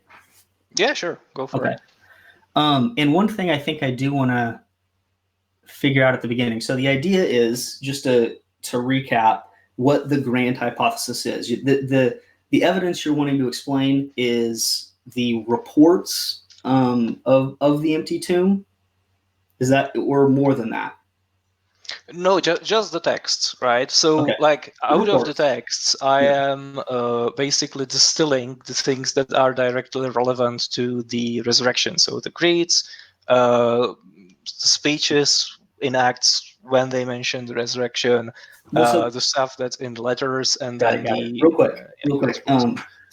But there's more data than what's in the text. So, for instance, we have data that Christianity came to exist and it came to flourish. Yeah, That absolutely. Christianity wasn't falsified in a way that wiped out the movement early on. So there's a lot more data than would just be in the text that we need to account for. Yeah, exactly. Yeah, that my point was that, just to clarify, that the content of the evidence is actually the text, not what we might infer is true based on the text, right? Just because like the text is all we have. But of course, there are other things that are also the case, and I would also include obviously the evidence that we don't have, right? Because it could be the case that on one of the hypotheses we would expect to have some evidence that doesn't actually exist, so that would move the probability as well. So yeah, I agree. Yeah, and I mention that because it tends to be more efficient to focus on the what would ideally be facts that we can agree upon rather than just the text. So, like I can forget his name. The guy who runs PineCreek. Doug. Doug? Yeah. Doug. Yeah. So like Doug was asking you before. He was saying, hey, Christianity seemed to explode on the scene around AD 30 when Jesus was crucified. What was in the content, if I'm hearing you right, of what exploded on the scene was the people believing that Jesus did appear upon seeing a cloud, right? And then in interpreting it a particular way. And you say that they believed in an empty tomb as well, because this was a bodily resurrection on their assumption, right? So, as Doug kind of alluded to, just as an example of what I mean here, one common argument is that it would be glaringly obvious that you could just falsify the movement by producing Jesus's body. What you were suggesting in response was, well, maybe they just didn't know where the body was. And so I've got probably 40, and I'm not exaggerating, like 40 lines of attack spreading across what you're saying, but just starting with one, because we got to start somewhere. What do you think about this quote from Dale Allison? He's a well-known, probably one of my favorite. He'll call himself sort of a spiritual Christian, but he's not. I don't think he's really a Christian. Dale Allison, one of the greatest New Testament scholars around, historians, and Giza Vermes, who's a Jew. These are two quotes from them. So Dale Allison says, quote, "It is instead quite likely that people, friendly, hostile, and indifferent, witnessed Jesus's end and its immediate aftermath, and that his crucifixion and burial became immediately the stuff of street gossip, so that anyone who wanted to learn what happened could have just asked around." That was in his 2005 book on the topic. Giza writes, fact that organizers of the burial were well known and could have easily been asked for and supplied an explanation. And the idea is this was a big public event. Like, people knew this was going on, and it's highly implausible that they wouldn't know where the body was placed shortly after. And they were proclaiming, just as you say, shortly after that they saw Jesus alive and that it was bodily. So one piece of evidence that isn't even in the text that we want to account for is the explosive flourishing right at Pentecost, even when the population of Jerusalem swelled threefold because everybody was pilgrimaging there for the event.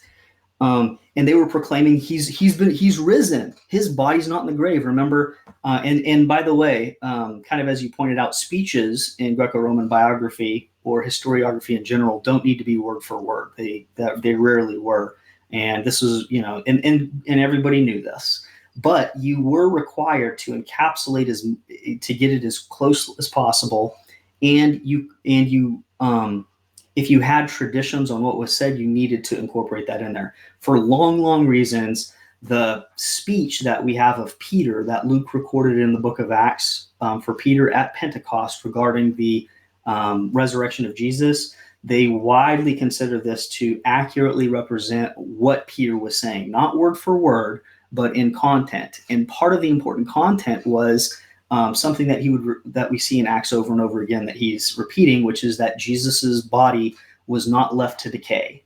Okay, he's quoting from the Old Testament there. This was part of his message that he proclaimed to all these people at Pentecost very shortly after the crucifixion. And this, real quick, one more thing. The idea is anybody at this time would have just naturally said, well, let's go look at the body. I mean, you're claiming that this guy rose from the dead. The body's right there. And it would have been too clear to critics of Christianity, to the believers themselves. I mean, that's the first thing they would check. Their families didn't want them to believe in Jesus. That's the first thing their families would go check. So anyways, for several reasons, we have good reason to believe that everyone would quickly go check the tomb, in which case Christianity would have been falsified like that, because the tomb was right there in Jerusalem where the apostles were.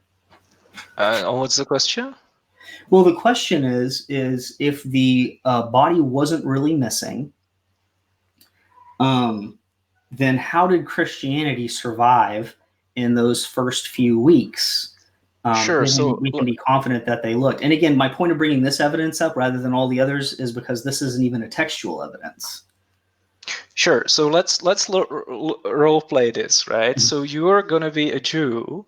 Let's say that it's a week after the resurrection or after the burial, and you notice that there is this group of people who are claiming that this criminal who was recently crucified was actually risen. So you ask the Romans where they buried him. They show you the trench grave.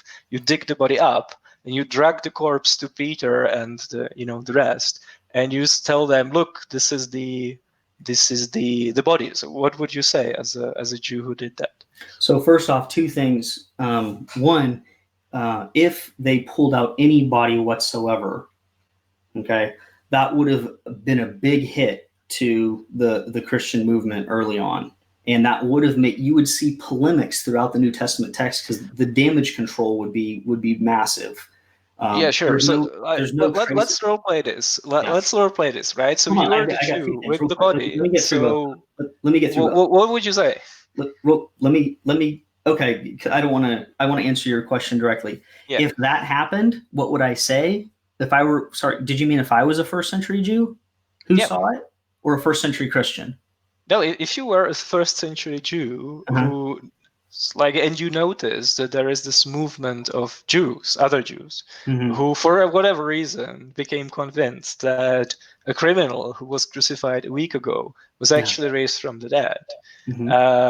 So you decided to kind of explain that to them what actually happened. So you asked the Romans, okay, where did you put the body? And they point to a trench grave. So you dig up a male body and you drag it to Peter and the early Christians. Like, what would you tell them? It wouldn't be me dragging it. This would be a much bigger event involved. When they're proclaiming this, sure, these people are masses. They would go there. This would be far more official, and you couldn't just dig up a grave like that in those times. That was the way they thought about bodies and tombs. There were big problems with doing that. So this would have been more of an official event that the Romans would have had to give the okay to. And yes, then the Romans would go make it happen because they don't want Christianity to spread. Jews don't, and the Romans don't. And yes, they would dig up and they'd say, "Look, the body's right there." And that would be. And what would they say? What would the Christians say? What? Wait. What? The Romans didn't want Christianity spread, so that's what they would do. No, it's the Romans would. The Jews didn't want Christianity to spread. Yeah, that was terrible. The Romans didn't want it to spread either. The point just is the Romans wouldn't hesitate to comply and get this body dug up and shown. So why is in Acts, it seems to be that in Acts, nobody actually cares about what happened to Jesus? Because from the Roman perspective, assuming that the guards at the tomb narrative is actually happened, like all the Romans know, because the guards told them, is that the disciples stole the body. You don't which believe in is that. a You don't believe in criminal that. offense. Hold on, we're working on the supposition, which I'm going to get to, that Yeah. Jesus was buried in a trench grave, so there weren't any guards on that hypothesis. Well, Right? do you buy the guards or not? Because it seems to me that I your do, but objection. let's stick with the trench burial real quick, because that's what we started with. Okay, Yeah, and we'll come to that. The idea is yes, the body would be dug up. Yes, but you got tons of historians commenting on how that would devastate the movement of Christianity. I'm going to get, if we have time, to talking about how implausible I think it is that people who weren't, they weren't Christians at the time. These were Jews. They didn't expect this at all. This would be absolutely devastating. And you hear historians talking about this over and over again. I don't think on your model that Christianity would have ever started. I don't think they had the psychological mechanisms in place to look at a cloud and make that inference. Sure. But setting that aside, we need to deal with, in thinking together, because I will help you try to come up with the best naturalistic explanation, because we're truth seekers together. But I don't think that this one will work, because I do think that the evidence best supports the missing body. We're looking at 1% of my reason, but that 1% that we're focusing on is that in this early period, it seems very clear. Lots of historians say they would go right to the body if it was pointed out. If it didn't falsify Christianity right out off the bat, that small movement, what would happen is there would be major waves, repercussions that we would see traces of throughout the text of them having to deal with damage control, and that's not there. Okay, the best explanation being that the body was there, and if I were you, I would sooner move to something like the theft hypothesis myself. Sure. So let's change the hypothetical so that it is more in line with what you're saying, right? So let's say that Christians start proclaiming their message, the Jews start freaking out. So a large group of Jews gathers. They ask the Romans to officially, and the priesthood, to officially exhume Jesus's body so that it's in line with all the rituals. Mm-hmm. And they parade the body, like this crowd of Romans and Jews, before the Christians. And they so what do you tell them? Like, you are the leader of that group. Role play that for me. Like, how do you imagine this would actually go up? I don't even know that they would. I don't know that they would parade it. Maybe they would if it was catching on fire as much as our reports say it was. Mm-hmm. But no, you just say this is the body of Jesus, and you could even pull in the people who were involved in burying the body. Okay, so you would just point to the corpse. Yeah. Who has all the it's a crucifixion victim, right? So it's got all the scars and all the holes and stuff like that. Mm-hmm. You would drag the Roman soldiers who were actually in charge of the burial, and you would just tell the Christians to okay, look, this is what's actually going on, right? I don't even know. They probably wouldn't care to talk to the immediate Christians. They would talk to all the people who were like, is this true? And they would show it to people. It would get around. It wouldn't be a secret. Okay, cool. So yeah, the way I'm imagining it is that the Christians would probably look at the corpse, then they would look at the crowd, and their reaction would be something like, he's a witch, burn him, right? Because I think, given what we know about human psychology and how people work, I think it's much more probable that the early Christians would become convinced that this is a demonic deception. Because you have to remember that for them, the Romans and the Jews were basically being controlled by Satan, by the ruler of the age, right?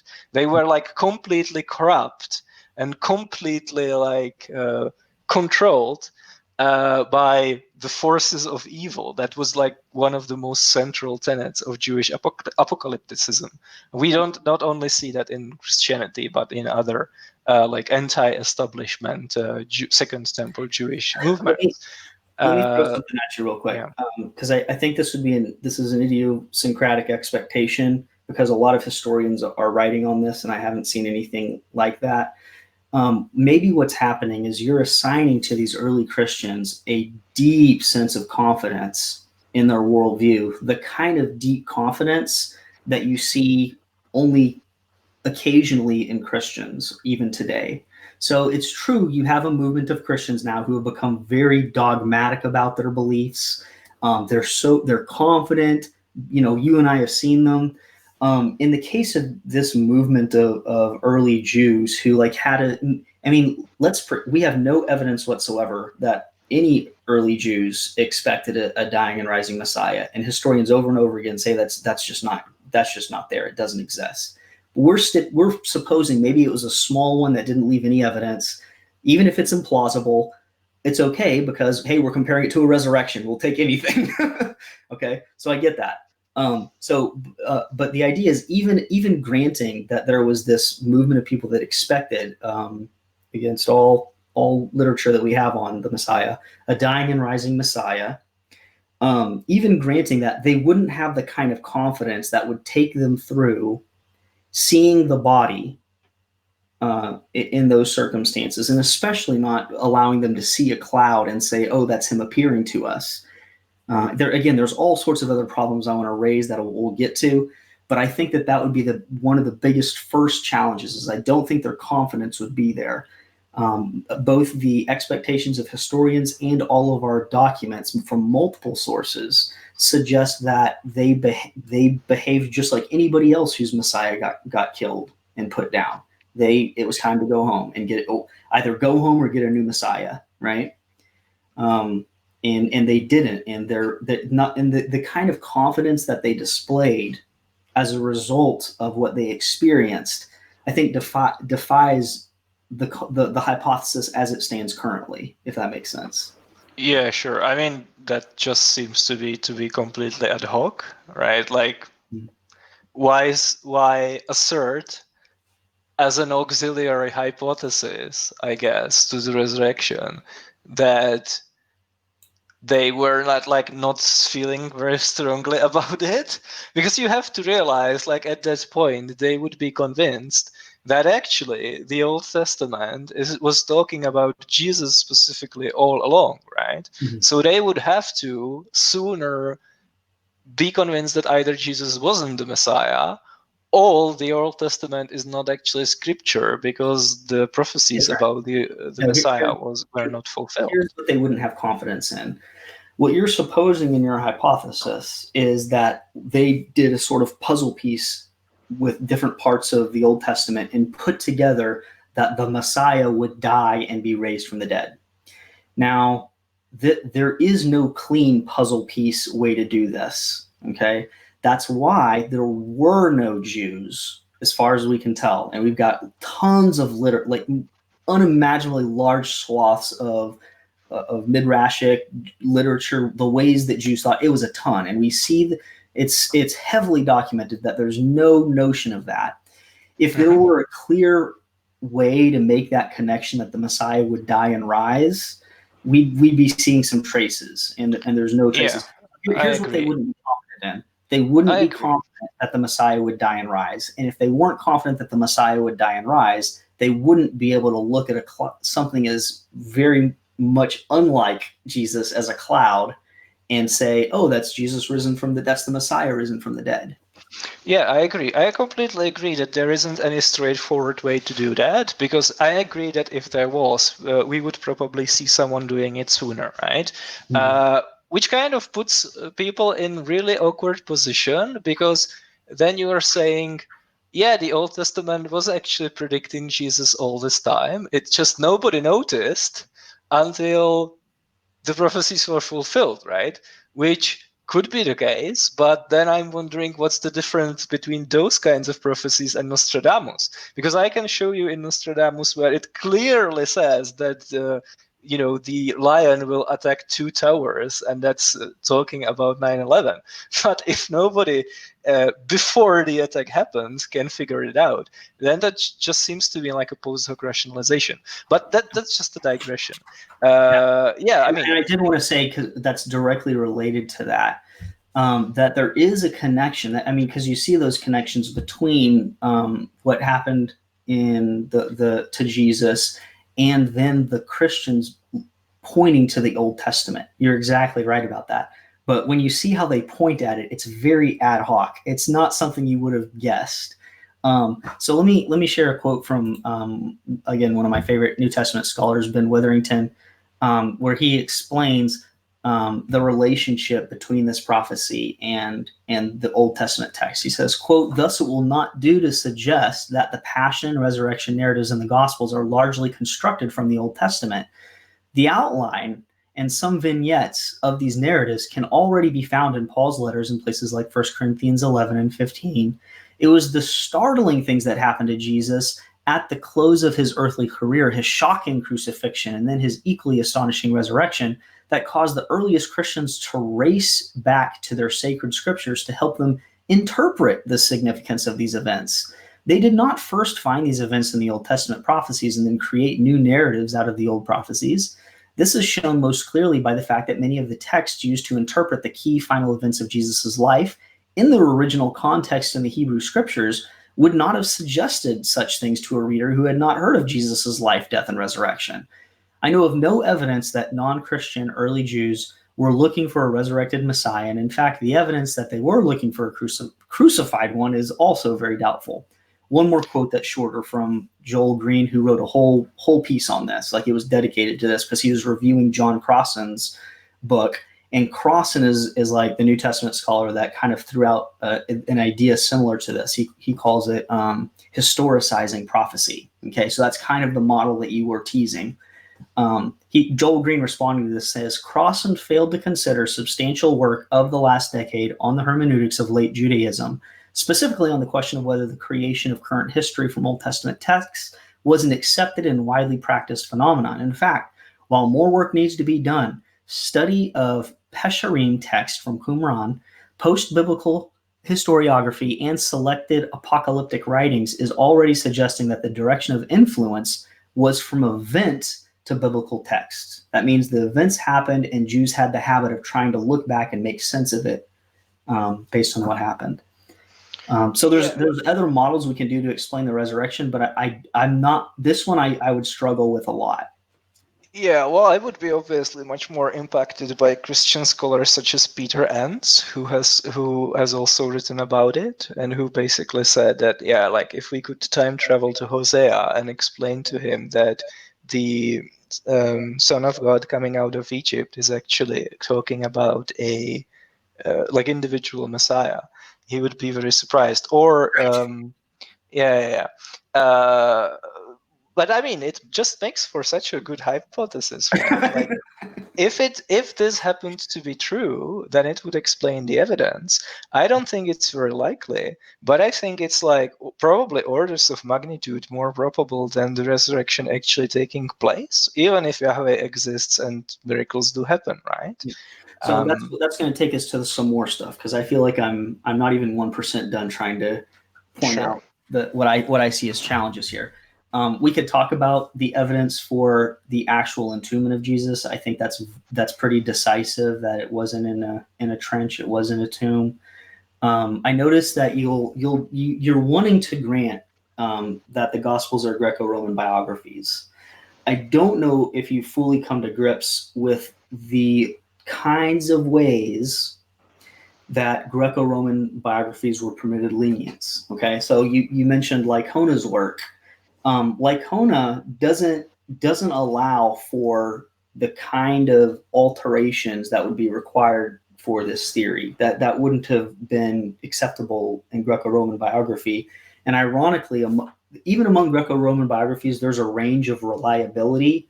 The Gospels, based on what we've been looking at, are actually pretty high up on the reliability scale in the range of Greco-Roman biography. So, for instance, when you look at the quotes of Jesus that they say, they're pretty darn consistent among the synoptics, okay? And Greco-Roman biography allowed them to change Jesus's words a little bit to make their point, because it was all about helping move the story along. But it seemed that the early Christians were extremely careful with the history because of its spiritual significance. They were very scared of messing with what actually happened, their origin story. That throughout the synoptics, right, there's a really close, more than Greco-Roman biography required, really close careful handling that keeps the keeps the Jesus quotes just as they were given. Okay, to a shocking degree almost. Okay. So I mean, like, would you agree with Lycona when he says, for example, that John probably altered the day of the crucifixion for theological reasons? No, I actually, what's funny is I emailed Mike Lycona about that, giving him a paper on the topic. He didn't have time to look at it, but that paper is absolutely gorgeous in reconciling what's going on between those two. I guarantee you, if you looked at this paper, you would agree these are saying the same thing. I think that's an oversight in Lycona's. Yeah, well, I mean, like, if I wanted a harmonization, I would go to Lydia McGrew, right? Like, there is no shortage of those, right? Just so you know that I'm not yeah. like a crazy. I think Lydia does some good work, but I don't agree with all that she does. Her and Timothy McGrew. But on this, for sure, I think this is an oversight on Lycona's part. Yeah, man, it makes me like wonder, because like if you're, so obviously there is a range of what would be permitted to change, right? And these aren't just incidental details, because a lot of the things that Lycona, like a lot of the research that Lycona did, for example, on Plutarch, are like incidental details. Like if you compare the same scene that Plutarch retells in multiple biographies, usually around the end of the Roman Republic, I mean, you can kind of see that he wants to emphasize like different things, different character traits in individual people and stuff like that. But it seems to me that in this case, people like Mike Lycona or Craig Keener are actually proposing changes, that the authors of the Gospels made changes specifically to the important stuff, specifically for theological reasons, right? So under that hypothesis, John, who they both grant was an eyewitness to the resurrection, altered the day of the crucifixion because he wanted to connect Jesus' death more closely to the Passover, specifically to the slaughter of the Passover Let me make a lamb. confession to you. Let me tell you something. Because of the conventions of Greco-Roman biography, I'm actually perfectly happy with the day being changed. Okay. Now, the reason I don't accept that is because of this paper published by, I think it was Barry Anderson, that I passed on to Mike. It's very clear from the way that the meal that they engaged in and the verbiage that was used, that the days were the same in the Gospels and in the Synoptics. Sure, but I mean, if I'm open to that kind of change, of them changing the day if they wanted to, because as you pointed out, when people went to read Greco-Roman biography, they weren't expecting the kind of rigid academic precision that we come to know and love today in modern academia. What they were very concerned with was the flow of the story, and they could make minor changes freely to help move the story along, and that's the main reason, to help move the story along. So some of the things that Lycona points out is they can change the chronology of the events. One of the more radical ones is they can take the words from one person and put them on the lips of another so that they can get the quote out into the text. That's a bigger one. They can do a lot of spotlighting, like when it talks about spotlighting, where, like, if you read Plutarch's lives, the biographies, Plutarch will give he will narrate the story twice. Okay, the same story in two different areas. In one story, he's going to talk about a guy coming to visit a dude while he's sleeping, and you only find out in the other recounting of the same event that there were other people next to him. It's Plutarch's writing the same thing in both times. He just doesn't mention the people that were right next to him. Those are more of the kinds of changes that were very frequent there. I'm talking too much already. Yeah, no, that's. I mean, I agree with all of that, because it makes me wonder, like, if Mike is correct, and the day of the crucifixion was changed, then obviously, like, a lot of the components of the narrative in John were invented completely. Like, for example, the reasons that the Sanhedrin give for not being willing to enter because they don't want to be defiled because the Passover meal is coming up, right? Like that didn't happen in history. Zach, so I guess, do you agree with Craig Keener when he says, for example, that Jesus breathing the Holy Spirit into his disciples in John, and he also believes that John was written by John, son of Zebedee, that didn't happen in history? Like, would you agree with that? Yeah, so that, again, you're pointing out, you're going right to the most extreme cases, which is good. Let's talk about them.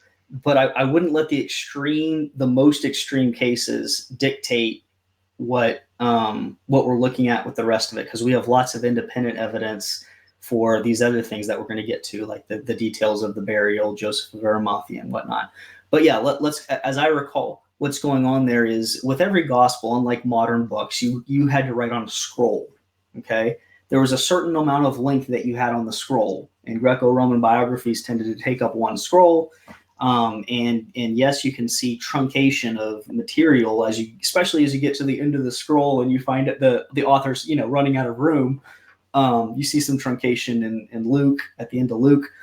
But in this case, right, what Keener suggests is plausible. He doesn't know, but what's plausible is that John thought it was important to convey that Jesus breathed upon the apostles, giving them the Spirit. Okay. Now, historically, Luke's account would be the accurate one in saying that at Pentecost is when the Spirit came. But because John wasn't going to have time to narrate Pentecost, right? That's further ahead. He goes ahead and just says, Jesus appeared to them, and without even giving any time indicators, it goes a little bit further, and it says Jesus breathed on them and gave them the Spirit. Now, this doesn't technically contradict what happened in Acts, because he didn't say this didn't actually happen, several days later. But anybody reading it that didn't read Luke Acts would assume that it was during the same episode. And I think John knew that people would probably make that assumption. But yes, you're right in that would be a significant impression of a change, is that he put it earlier. Yeah, that's because, here we have a guy who wrote a very impressive book about miracles, so he's obviously not biased against Christianity.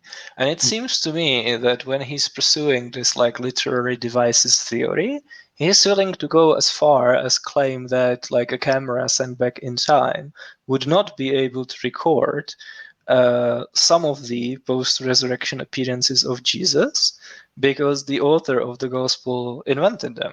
So you personally would probably go for a harmonization. So you wouldn't write it off as a literary device, right? Or at least not as a type of fabrication. I don't think that's quite right. I think that each of these accounts, in Lycona, nor Keener would say that one author is rejecting that the other appearance didn't happen.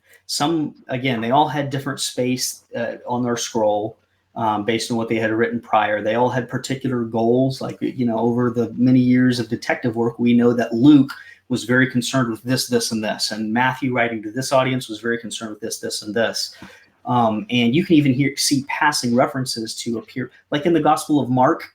There are references in Mark to the forthcoming appearance of Jesus, but Mark doesn't narrate it.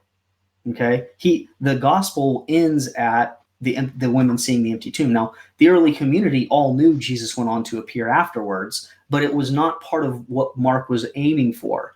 Same thing in Luke. You see certain appearances, but you don't necessarily see one that's narrated in John. Luke never says that didn't happen. He's just focused on some appearances. Luke does say that Jesus appeared tons of times, right, over leading up to Pentecost.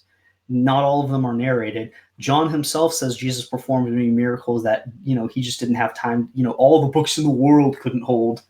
He's being very exaggerative there, but all of them are saying there's more material than they have room to narrate. So there's no contradiction there. None of them are saying he didn't appear. Yeah. I'm not saying there is a contradiction, right? I'm just questioning what's the implausibility. Again, I was just asking what's the implausibility? Like, given what we know about the conventions of the genre, it seems to me that my hypothesis, which just says that the gospel authors knew that early Christians had appearances, they already believed that the resurrection was physical, because that's what Second Temple Jews believed, right? So they would just create a narrative of Jesus appearing to early Christians, which is consistent with their sources. And then what we would expect to see is like 4 different people. Well, actually 3, because Mark doesn't have appearances, right? So 3 different people who are independent from each other would come up with a non-overlapping set of appearances, which is different than the set of appearances in First Corinthians, presumably, right? At least nobody narrates how Jesus appeared to James, right? Oh, I think we have a very clean chart that puts these together. And actually, I would love to see that. Yeah. Oh, exactly. And these charts, by the way, are the kinds of things that you expect to find when you're comparing biographies, anyways. But let me move back forward. Let me make a suggestion for your model. You wanted to grant that the Gospels are Greco-Roman biographies. Okay, you just wanted to say, let's just give that to the Christians. My suggestion to you would be, don't give that to them, because if you grant that these are Greco-Roman biographies, even on the loosest, ugly, the worst irresponsible Greco-Roman biographies, you don't have that kind of creation, that degree of creation that you would need to posit in the case of the Gospels. If all that there was is the apostles, or whoever was there, seeing a cloud, the whole cloth creation of these long appearance accounts that the Gospel authors all share, and some of them having unique presentations, is completely outside the scope of what would be permissible in Greco-Roman biography. So what would you say would be the prior probability of something like that happening? I don't know, but it's the prior probability is higher that they're not Greco-Roman biographies to begin with. Okay. Is it lower than a resurrection? Do what? Is it lower than a resurrection? That one detail probably. Well, again, it depends on who you ask. I don't think that for you, based on your background knowledge, that you'd think it was lower, because I think, at least based on your testimony and what you've got going on up there, is that pretty much anything's better than a resurrection. Well, no, there are actually things that are much less probable than a resurrection.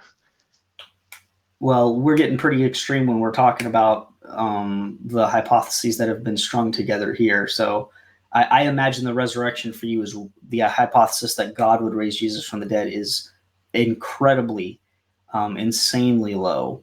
Well, I mean, I'm asking you, right? And I think last time you said that you think the prior probability of the resurrection is very low as well. So I'm just asking, like, on this detail alone, like, let's just grant that on the hypothesis that this is a Greco-Roman biography. Let's just grant that the prior probability of this level of narrative elasticity is unlikely. Would you say that it's like the prior probability is lower than the prior probability of the resurrection? Yes, significantly. Oh, okay, cool. Like orders of magnitude? Yeah, like 1 million to 1 in 1 million to 1 in 1 billion?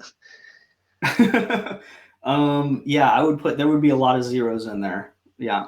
Cool. Because I'm complete, to be honest, like, I'm completely willing to grant that it could be the case that the prior probability of both hypotheses is actually so low that people are just not able to estimate it very well, right? Like, the analogy is kind of like when you're looking at something that's right in front of you, you will probably be able to describe it very precisely. But if it's extremely far away, then you're losing the ability to describe it precisely because of your limitations, right? Yeah. And I think the same is true when it comes to evaluating probability of competing hypotheses, if these hypotheses have extremely low prior probability. So it could be the case that one of the two hypotheses is like 1 in 1 billion and the other one is 1 in 1 million, which is a massive difference. It's like 3 orders of magnitude. But people are just not capable of figuring out which is which, right? Because in both cases, it's actually extremely small. It's like much smaller than the kind of things that we are dealing with in everyday life. And given that we don't have like scientific equipment and stuff like that, I would be completely willing to grant that we are actually not able to estimate it. But I think that if that was the case, it would be probably a reason to be agnostic about it, right? Like you wouldn't, or at least on epistemic grounds. You might still want to prefer resurrection for pragmatic reasons, but on epistemic grounds, we would have to say we can't really tell one way or the other. Yeah, I think people are pretty good, even if they're not the best at putting a precise number of zeros. They are pretty good at saying, oh yeah, I can feel a gigantic difference in the plausibility of these two hypotheses. Okay, and in this case, whether you want to provide zeros or you want to talk about the extreme disparity in their plausibility, I'm going to say that the resurrection is doing way better. Which of course is going to depend on my overall story of why God would raise Jesus. Yeah, I think people are actually terrible at this, right? Because I mean that's the reason why why there is no consensus, right? Like why the opinions are all over the place. I remember there was a workshop on specifically on the prior probability of the resurrection, and it was hosted by Callum Miller, and he asked Richard Swinburne and Timothy McGrew, who both wrote around it, and they are both Bayesian, what the prior probability is. And I was shocked that one of them, I can't remember which one, when one of them said that the probability is actually like low but fairly high. I think he said like 1 in 1,000. But the other one said it's like 1 in billions, basically. And these are people who you would expect, based on their background and based on their background knowledge, would be pretty much on the same page, right? Because they are both Christians. They have obviously researched the evidence extensively. And they still come like 3 orders of magnitude apart, basically. So something to keep in mind is that even Christians have different philosophies that impinge on their expectations. That actually doesn't surprise me much at all. But I don't, we're going to bore people if we talk too much about. I mean, it doesn't surprise me as well. I'm just saying these are the reasons why I don't think people are very good, very good at estimating these extremely low priors, right? Because even Christians can't agree. So I think that if Swinburne and McGrew spent time together talking about why they assigned the priors that they did, that you'd either come to some clear points of disagreement that explain those differences in priors, or as they introduce more information to each other, their priors would start to converge much more. Yeah, okay. I think they would probably identify reasons why they diverge. Let me talk to me about the conversion of Paul. Okay, so he wasn't there for the cloud. Normally I talk about. So there's lots of issues with the cloud idea. My mind is reeling in questions I want to ask, but let's set it aside. Try to be here and just go to Paul real quick. So what did you say about Paul? What explains? So he was the greatest church persecutor around. He seemed to be a very confident. Was he the greatest persecutor? I don't know. Like, was he a killer? Like, did he kill someone? He doesn't say he killed anyone. He instigated their deaths. Where does he say that? He personally killed anyone, but he claims he's responsible for the death of Christians. Where does he say that? In Galatians? Let's see here. I mean, that's probably not important. Don't worry about it, right? Like, let's say that he was like Charles Manson. Right? Yeah, he definitely thought he had Christian blood on his hands. Yeah. I can imagine he probably did. Given like the kind of like period in history that was, right? Yeah. The piece of data, just so people have it, there are several lines of evidence for the truth of the resurrection. One of them is that that allegedly Jesus appeared, and we have different kinds of witnesses. One of those witnesses is Paul. He was a hardcore Pharisee Jew who understood Christianity to be an important threat against Judaism. He thought that the Old Testament was very clearly against Christianity and the expectations there. One day, bam, on his way to Damascus. Am I getting it? Yeah. He something happens. He goes through some kind of experience, and in the midst of this becomes convinced that Jesus appeared to him and commissioned him, and it radically altered his life. Mm-hmm. Right? Yeah, you're obviously taking the Damascus Road experience from Acts, right? Because he doesn't actually nowhere does he describe his conversion in his own words. But, right? but Paul and Luke, remember, they were tight. Luke knew Paul like the Yeah, I will have to, probably not today, but I will have to red pill you on the reliability of Acts. That's Do what? probably a massive. I will have to red pill you on the historical reliability of Acts. I kind of want to do that right now. What are you talking about? Yeah, but I mean, just to answer your original question, right? So Yeah. I think my explanation, I think there are two things that I think are innovative when it comes to explaining the evidence, right? Like the first is basically taking into consideration the literary theory behind Greco-Roman biographies. And here, as I alluded to, standing on the shoulders of giants such as Mike Lacona and Craig Keener. And the second point, where is the... Sorry to interrupt. Yeah, sorry. The stuff isn't related to the biography. I'm going to get to that. I think the second point where I think there is some innovation is that I'm basically fixing the hallucination hypothesis, because one of the most frequent arguments against it is that you have group appearances which are very improbable given that hallucinations are internal, right? So I'm just fixing it by proposing something that has external existence. But when it comes to Paul, question on that before you get to Paul, do you think it's suspicious that, because we have a lot of atheist, agnostic from different backgrounds, lots of non-believing historians that specialize in the New Testament, right?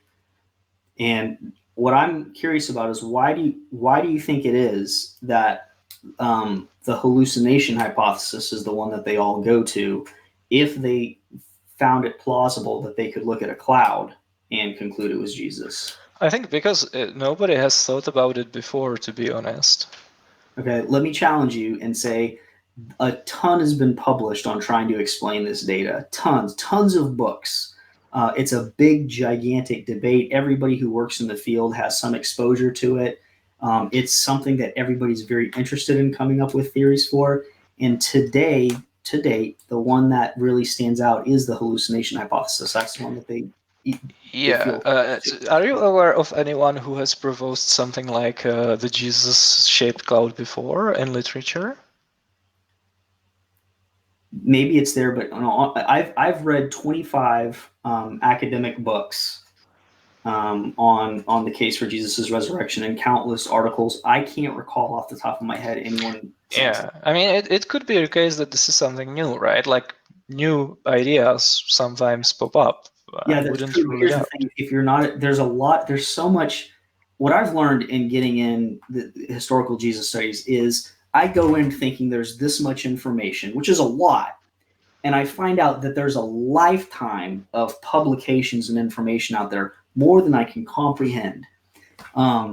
And I say that because if you're not a historian and you go in proposing a model like that, you're going to be completely unaware of all the lines of attack that can be raised up against your hypothesis.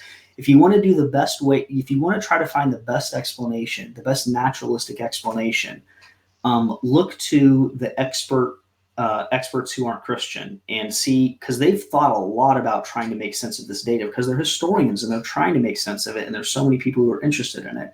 But none of them have proposed that, which is one reason to worry.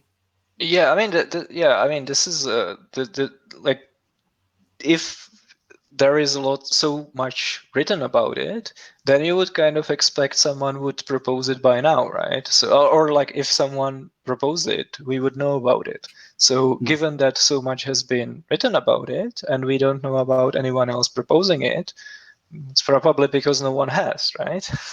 Well, what it is, they would I suspect, in fact, all of them have considered, hey, maybe they saw something and interpreted it as Jesus. I mean, that can jump, because they're looking for psychological explanations, because you need to explain their psychological state soon after the crucifixion.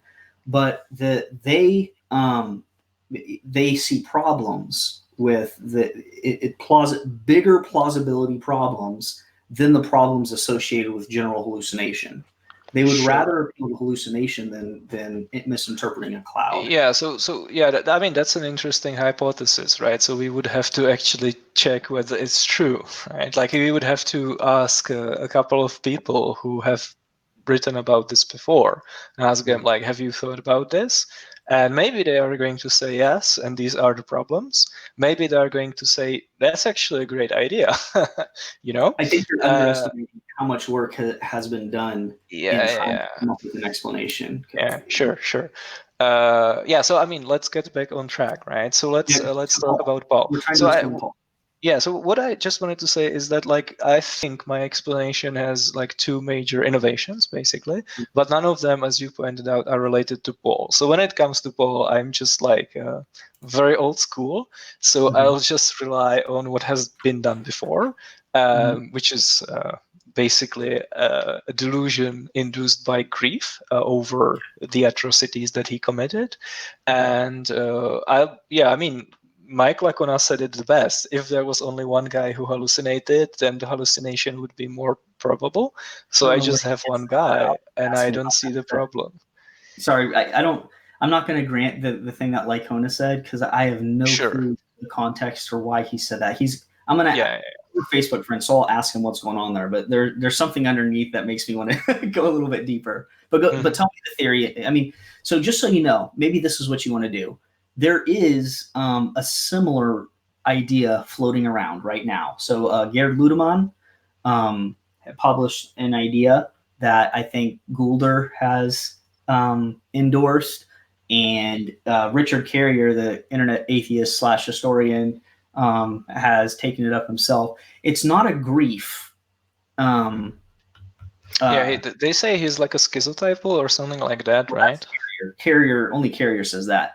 But they call it a guilt complex. So maybe what happened, and again, this is our attempt to be real and to try to come up with an alternative explanation, is that maybe in the midst of Paul doing these things, he started to feel guilty from what he was doing, and started to grow sympathetic to maybe he was inspired by the Christian movement in some way, and underneath his psychology, deep down, there was a breaking point, and it happened to be on the way to Damascus. And in the midst of that breaking point, a hallucination was induced, and it had this very specific content of Jesus commissioning him.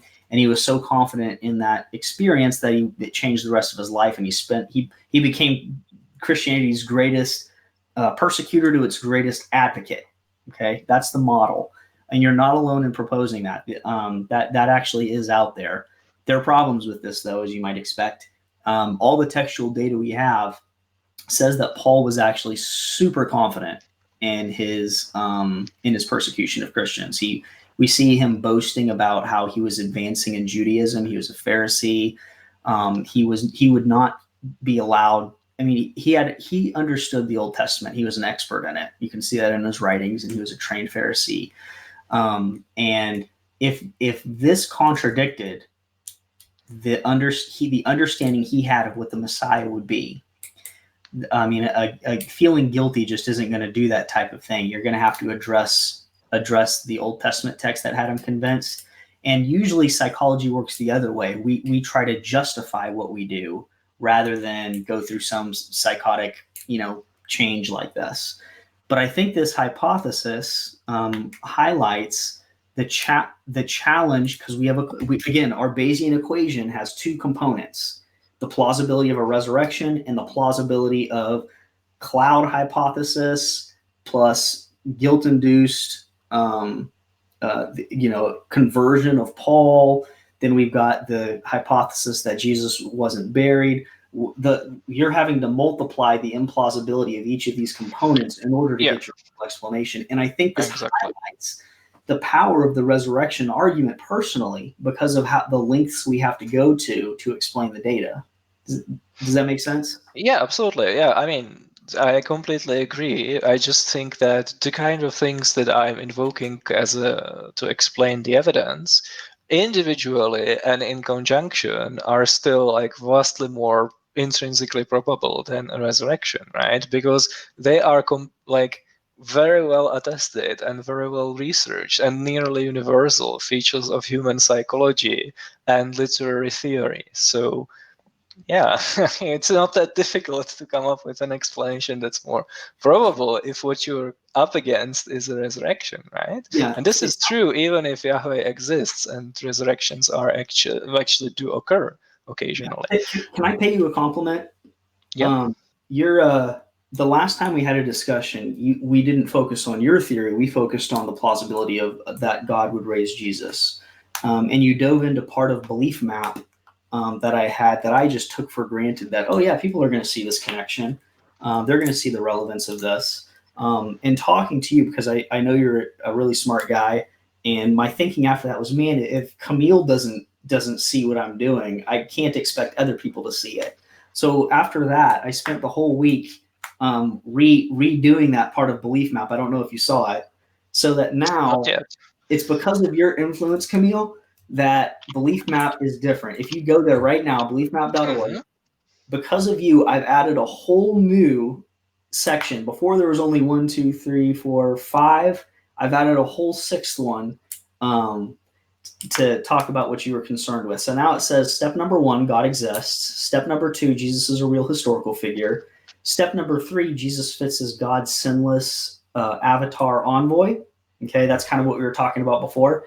And the fourth one is what I added directly to appease your concerns, which is God plausibly would resurrect Jesus from death, or would resurrect Jesus. And the next one is that God did resurrect Jesus from death. And then I go on to say that God will raise all made sinless in Christ. Yeah. Can I run through with you what my new response here? I would probably take some time to read through it now, the new version, and maybe I can give you some like ideas later. Just a quick question, like in the plausibility section, does it link to the resurrection section? Because then it's kind of circular, right? You're basically saying. Talk to you about that because you had said that during the last video, and I wasn't there to really talk about it. Just so you know how propositions work and what belief map expects you to do. There's no problem with circles in belief map because I'm letting you put in your own numbers. For some people, they may already believe that Jesus rose from the dead, okay, or have a high confidence. And now if I'm trying to talk to that person and say, what's the likelihood that God would raise Jesus from the dead? In fact, take Timothy McGrew, who we just talked about. He thinks it's highly implausible that God would resurrect Jesus, right? So for Tim McGrew, I can send him to this page. And the fact that God did resurrect Jesus from the dead, because Tim agrees with that, will increase for Tim the plausibility that God would resurrect Jesus. And that's a legitimate source of evidence. On the other hand, if you're an atheist and you don't think Jesus rose from the dead, what your responsibility is when you get to that page, you just strike out that box because you don't believe in the resurrection and you're nowhere close to it. For you, ignore that box. But my obligation in presenting an article directly on would God raise Jesus is to give all the possible evidence that anybody might find interesting. Yeah, that's yeah. I mean that makes sense, right? It may be like if you are an outsider and you're just coming to the website, like that might seem strange. So if that's still going on the website, it would be, and maybe it's there. I just didn't notice. It would be like it would be good to explain that this is what's going on, right? Because at face value, I thought this is. People are already confused enough when they get on the site to figure out how it works that it would be in a section. Section. By the way, it's very strange that who did you say believes in the resurrection but doesn't think it's very plausible that God would do it? Who is it? Tim McGrew. Yeah, that's really strange because I'm thinking like God is necessarily efficacious. So if you already believe that he did something, then you would think that the prior probability of him intending to do that is 1, right? Because if he No. didn't intend to do it, Because remember, Tim probably believes in free will, not determinism.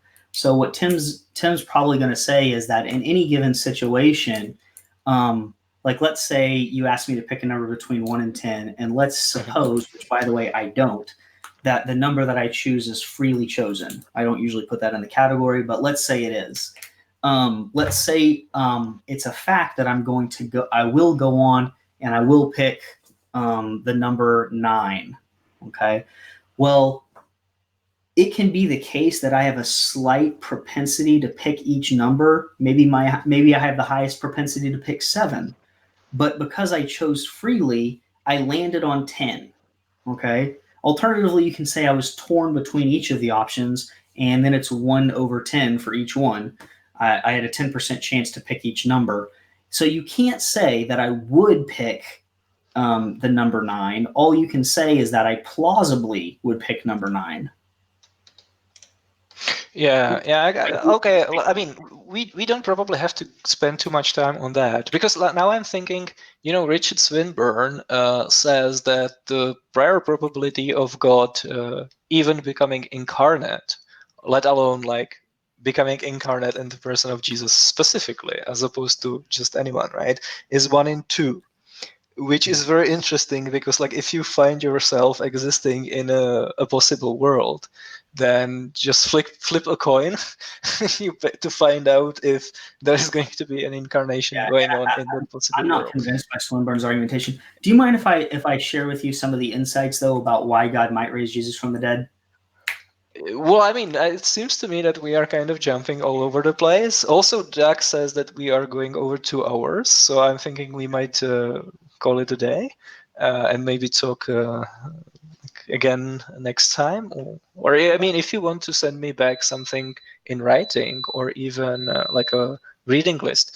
Hold on, I will still be able to hear you. I just need to do something.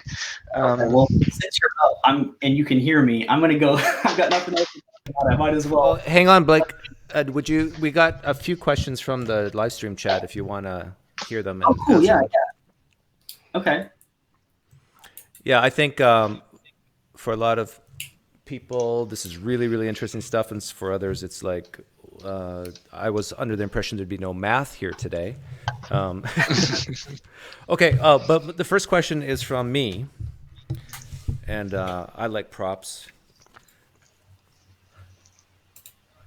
So I'm holding a sealed envelope here. It says, "From the kingdom of heaven, from Yahweh," and inside the sealed envelope is the truth of Jesus' resurrection. Now, if I were to open this sealed envelope and it said that Jesus did not, this is from Yahweh directly. If I was to open this up and it says Jesus was not bodily resurrected, would Kamil's naturalistic explanation make more sense to you? No, why would it? Okay, that's fine. And then the follow-up question is, what would be your explanation for the resurrection of Jesus, or the evidence we see, if we knew from Yahweh himself that it actually didn't happen? So basically, what's my best naturalistic explanation, probably? Yeah, in like 2 sentences. Of the resurrection evidence? Honestly, I've thought about it before, and I tried to work out a hypothesis, and you're putting me on the spot. I don't remember what I came up with. But it probably would be hallucination in conjunction with body theft. And for Paul, I don't remember what I'd do with Paul. I don't know. If you remember, write something down. Yeah. It would be really interesting. I'm a huge fan of the debates where the people are forced to defend the other side, right? Yeah, me too. Because actually, but what is this, Kamil? I will work with you, because at the end of the day, I say let's go to the truth wherever it is, and that means putting out the best naturalistic hypothesis we can in order to compare it. So I'm all down for that. I think that's the way truth seeking should look like. when I first sure. I mean, if you can write some of your thoughts down and send it back in whatever form, right? Even if it's just a list of 2,000 works that I'm supposed to read. I mean, I have a lot of free time. Then that would be massively appreciated. It would be, of course, better if you structure it a little bit more, like maybe what some of the possible objections are and who has written about it. Okay. And yeah, I mean, I will be happy to come up with another version. Yeah. Cool. What my advice would be for Christians listening is, before you come up with your own naturalistic explanation for the resurrection, do it first for Mormonism and then Islam first. So that's easy for me, by the way. I've done those already. Okay, but for some people that might not have done that, so to come up with a naturalistic explanation of why that we see texts of Jesus appearing to Joseph Smith, and then get in the habit of just getting that pen flowing of the naturalistic explanations, and then do it for Christianity, and it might be easier. Ken Scalita asks, my question is for Blake, why did Mark say that the women never told anybody about the empty tomb? Great question. I've actually got an article on Belief Map covering this specifically. So let's pull up the text real quick, just so we have the exact. Yeah. Just quickly go to the bathroom. I was still able to hear you, but hopefully you're not going to be able to hear me. I'll mute you if we hear any streams of joy. I mistakenly just put in Mark 16 into Google, and I just came up with a bunch of guns. I'm like, oh, duh, I need to go to Bible Gateway here. Okay, so here's this is how Mark ends. So, and I'll explain to you the relevance of this person's question. So the women just arrived at the tomb. The body was missing. The angel said, look, he's gone. Okay, and then let me read from verse 5. Entering the tomb, they saw a young man sitting at the right, wearing a white robe, and they were amazed.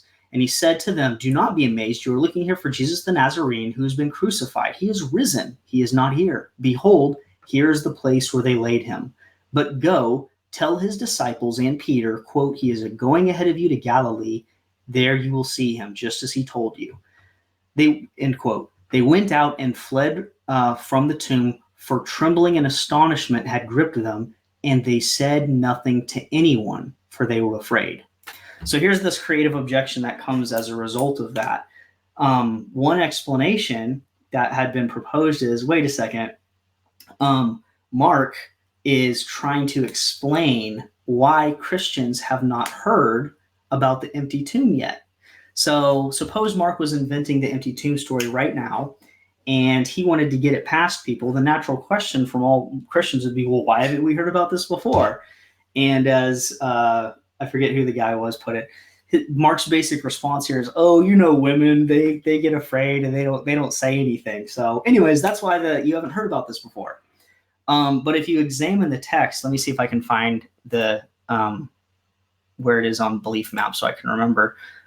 Actually, I don't have search terms for it. You'll see how Mark uses this phraseology of go and speak to no one, because Jesus healed a man, and what Jesus said is go speak to no one, but tell the priest about what's happened. Okay, go speak to no one.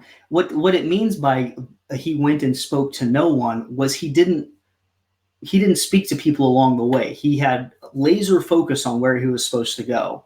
So using how Mark it uses this exact same verbiage, scholars have said, oh, okay, simple enough. This other guy who came up with this funny model just is missing what Mark's doing. Mark's saying that the women went straight to the disciples. They didn't speak to anyone on the way. They went straight to where their mission was. Nice and ad hoc, just the way I like it.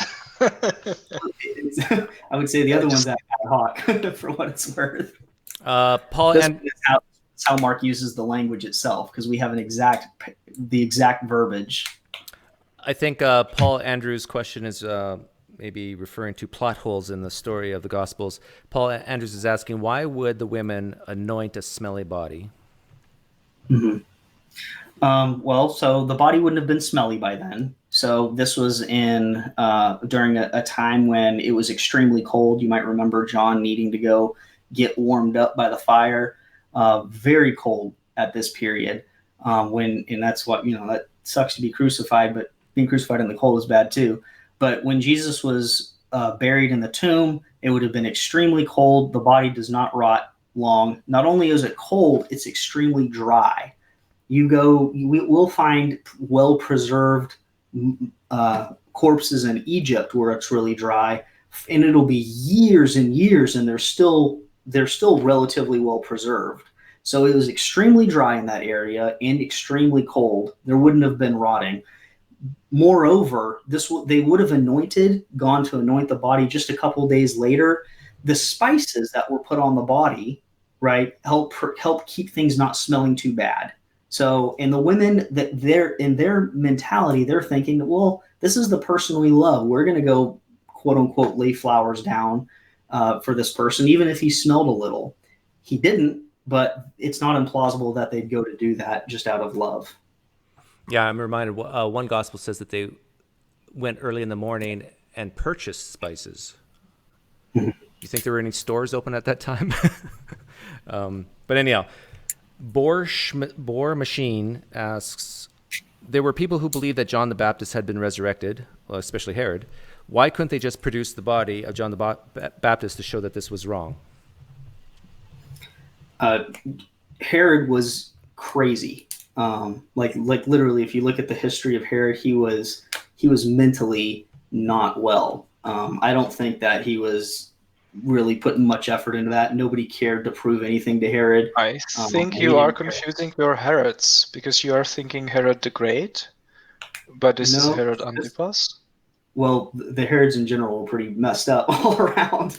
But no, I think yeah, but we don't have these kind of stories for this guy, right? And it doesn't say Herod. Well, it does say that in Matthew, but in Mark it says the people. So it wasn't just him. So I made this, Blake, a while ago in response to, you probably can't read it. I'll read it out to you. This is a response to Michael Licona. Michael Licona said something like, Jesus had been publicly executed and buried in Jerusalem. Then his resurrection was proclaimed there publicly. So for Christianity to get it off the ground in Jerusalem, the body of Jesus could not have been in the grave. Michael Licona, the risen Jesus. So I thought, well, this is out of the Gospels. John the Baptist had been publicly sentenced to death and buried in Jerusalem. Then his resurrection was proclaimed there publicly by Herod at a wedding feast. The body of John the Baptist could not have been in the grave because his followers knew where John the Baptist was buried, yet could not produce the body. Mark 6:14-29, the ministry of PineCreek. Little joke there. But I think it's a great example of people who, number one, believed in resurrections and were wrong, and number two, could have disproven it and didn't.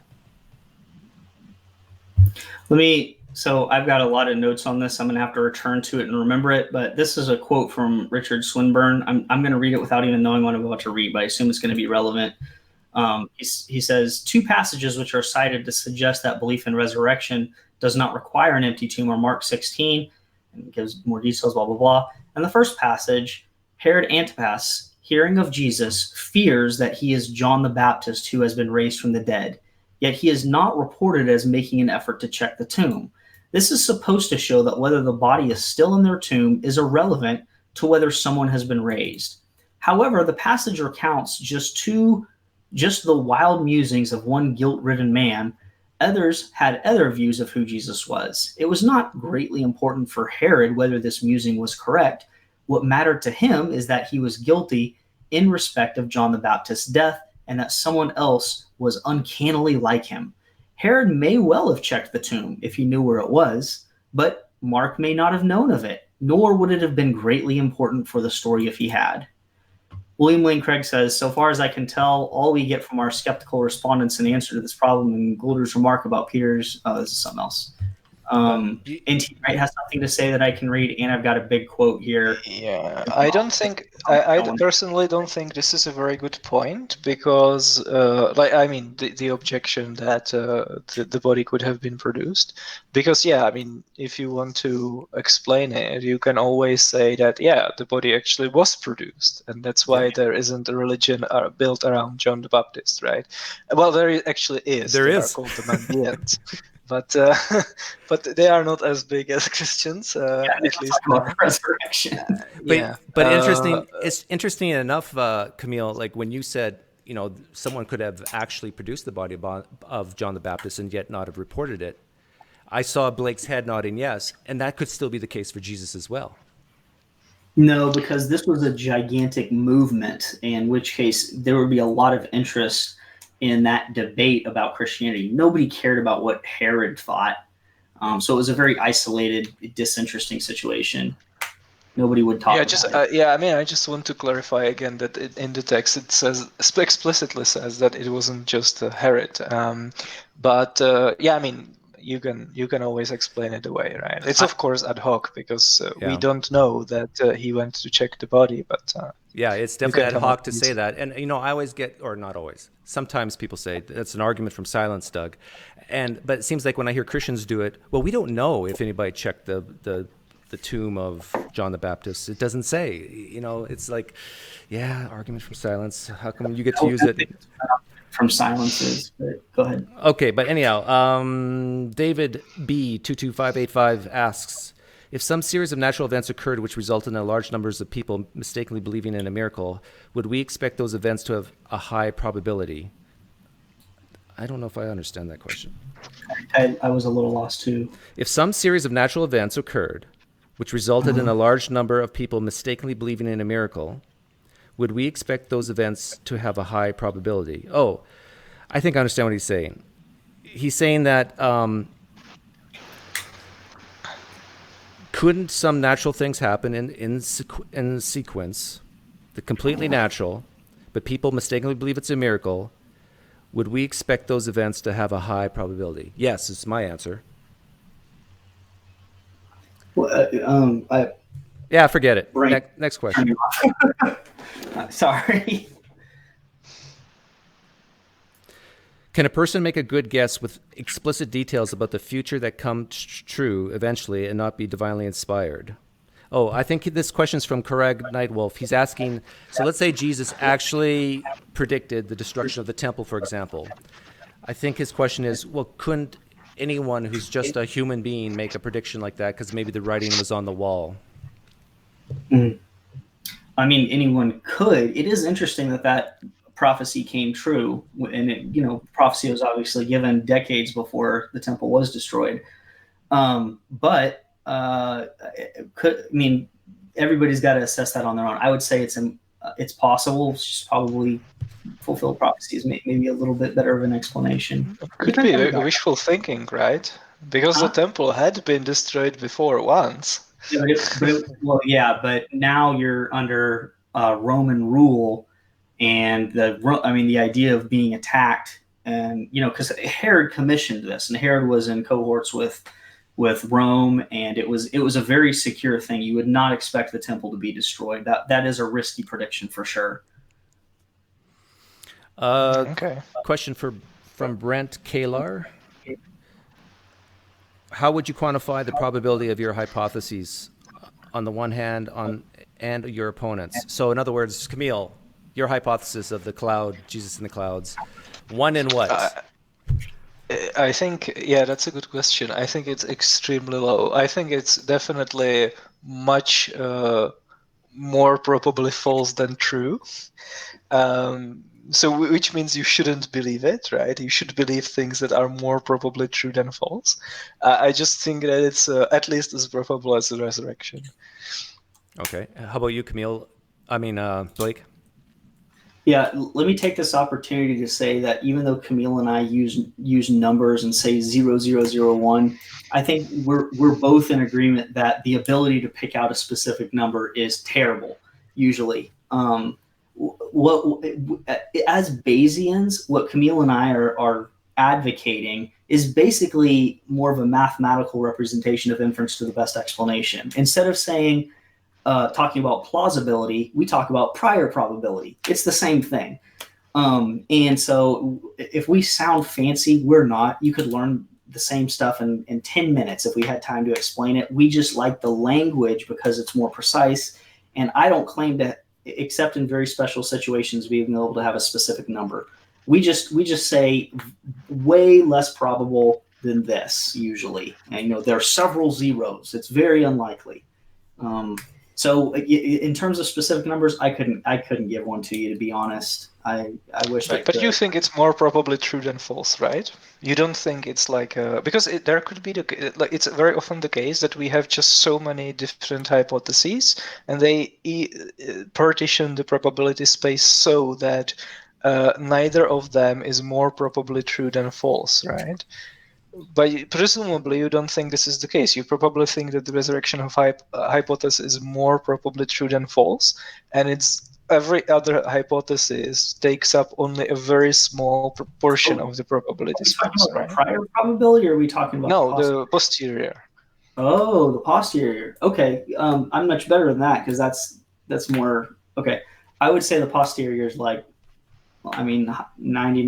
Higher than 0.99. I'm pretty confident in it, actually. Cool. Yeah, I mean, my take on that is that there is so many different hypotheses that neither of them has the posterior greater than 50%. They are all more probably false than true. It's just that the resurrection hypothesis is just one of them. So the disjunction of every other hypothesis is overwhelmingly high, right? And I'm just defending one of the probably hundreds of different hypotheses that you can come up with. Here's another question. Let's get off the math. for Blake, yeah, this one's definitely off of math, so this will be good. For Blake, how much of the indwelling of the Holy Spirit affects how one sees the explanatory power and scope of the resurrection hypothesis? That's a really interesting question. I don't know. I don't think the Holy Spirit's required to see it.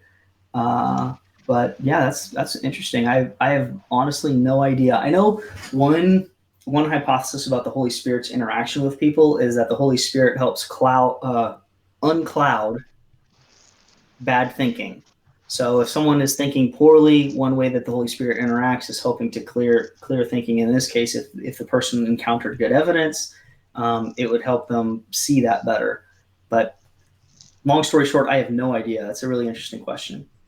Would you expect, if the evidence for the resurrection is high or it has explanatory scope and power, would you expect a professional historian to go from not being a Christian completely to being a Christian? Would you expect to see that from professional historians?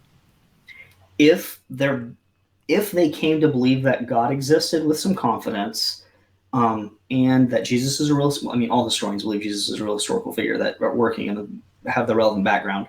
All teaching professors believe Jesus is a real historical figure.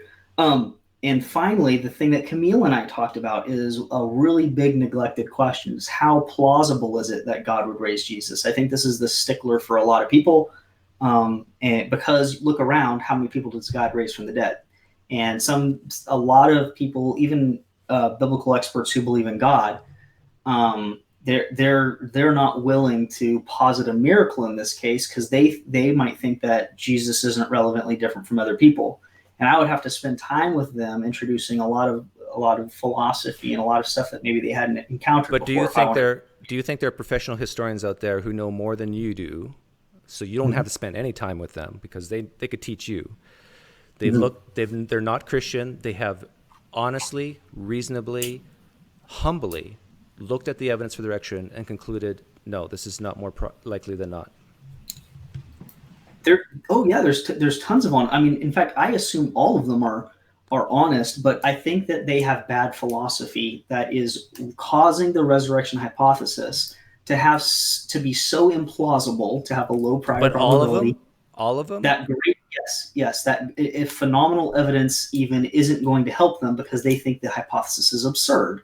It's like trying to convince someone that even if you had good evidence that their next door neighbor flew up in the sky in circles and spit fireballs. Even really good evidence, powerful evidence, may not be enough to convince someone that happened. Same thing. Because it's absurd? No, not because it's absurd, but because the person believes it's absurd. Right, okay. And counts as absurd. In this case, their historical credentials won't help them assess the likelihood that God would raise Jesus from the dead. What would? This is a philosophy question. What would convince them? A good philosophical discussion about whether God exists and what God's intentions would be, the relevance of Jesus to God's plan for, or God's plausible plan for the world. Why would it be like there's been many good philosophical discussions on this planet about Jesus and the resurrection? They're from people who are honestly seeking the truth, who are reasonable, rational, all these great things. Why do you think they've had these great, deep, in-depth philosophical discussions and still don't believe it? I think there is a good correlation between studying both the history and the philosophy and accepting the truth of the resurrection. I think there's a strong correlation there. In terms of why do rational people end up disagreeing, look at our best scientific theories. They can come across the same information. People's background knowledge is finicky, and usually if they spend enough time together, they can help converge on their belief. But usually you just have to spend time and iron out those details and spend time working out the debate.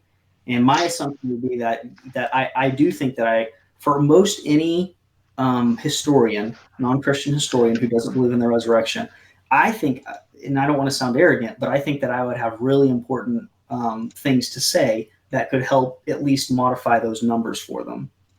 Can you think of a non-Christian professional historian who converted to Christianity specifically because of the historical evidence for the resurrection?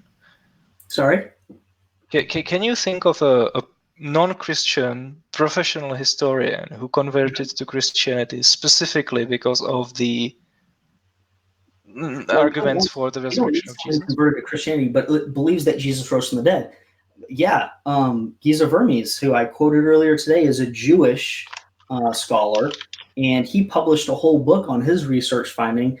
The guy remains a Jew. I think he's passed away now. He's dead from not long ago. But he remained a Jew, and he came to believe that God did raise Jesus from the dead, but he still rejected Christianity at the end. But he said that because the evidence was so powerful. Giza Vermes? Mm-hmm. Wasn't he a Catholic priest? I may be mistaking him with Pincus Lapide. That's what it was. Yeah. Well, he's not a historian though, right? He wasn't a historian. He's a historian. No, I think he's a philosopher or a theologian.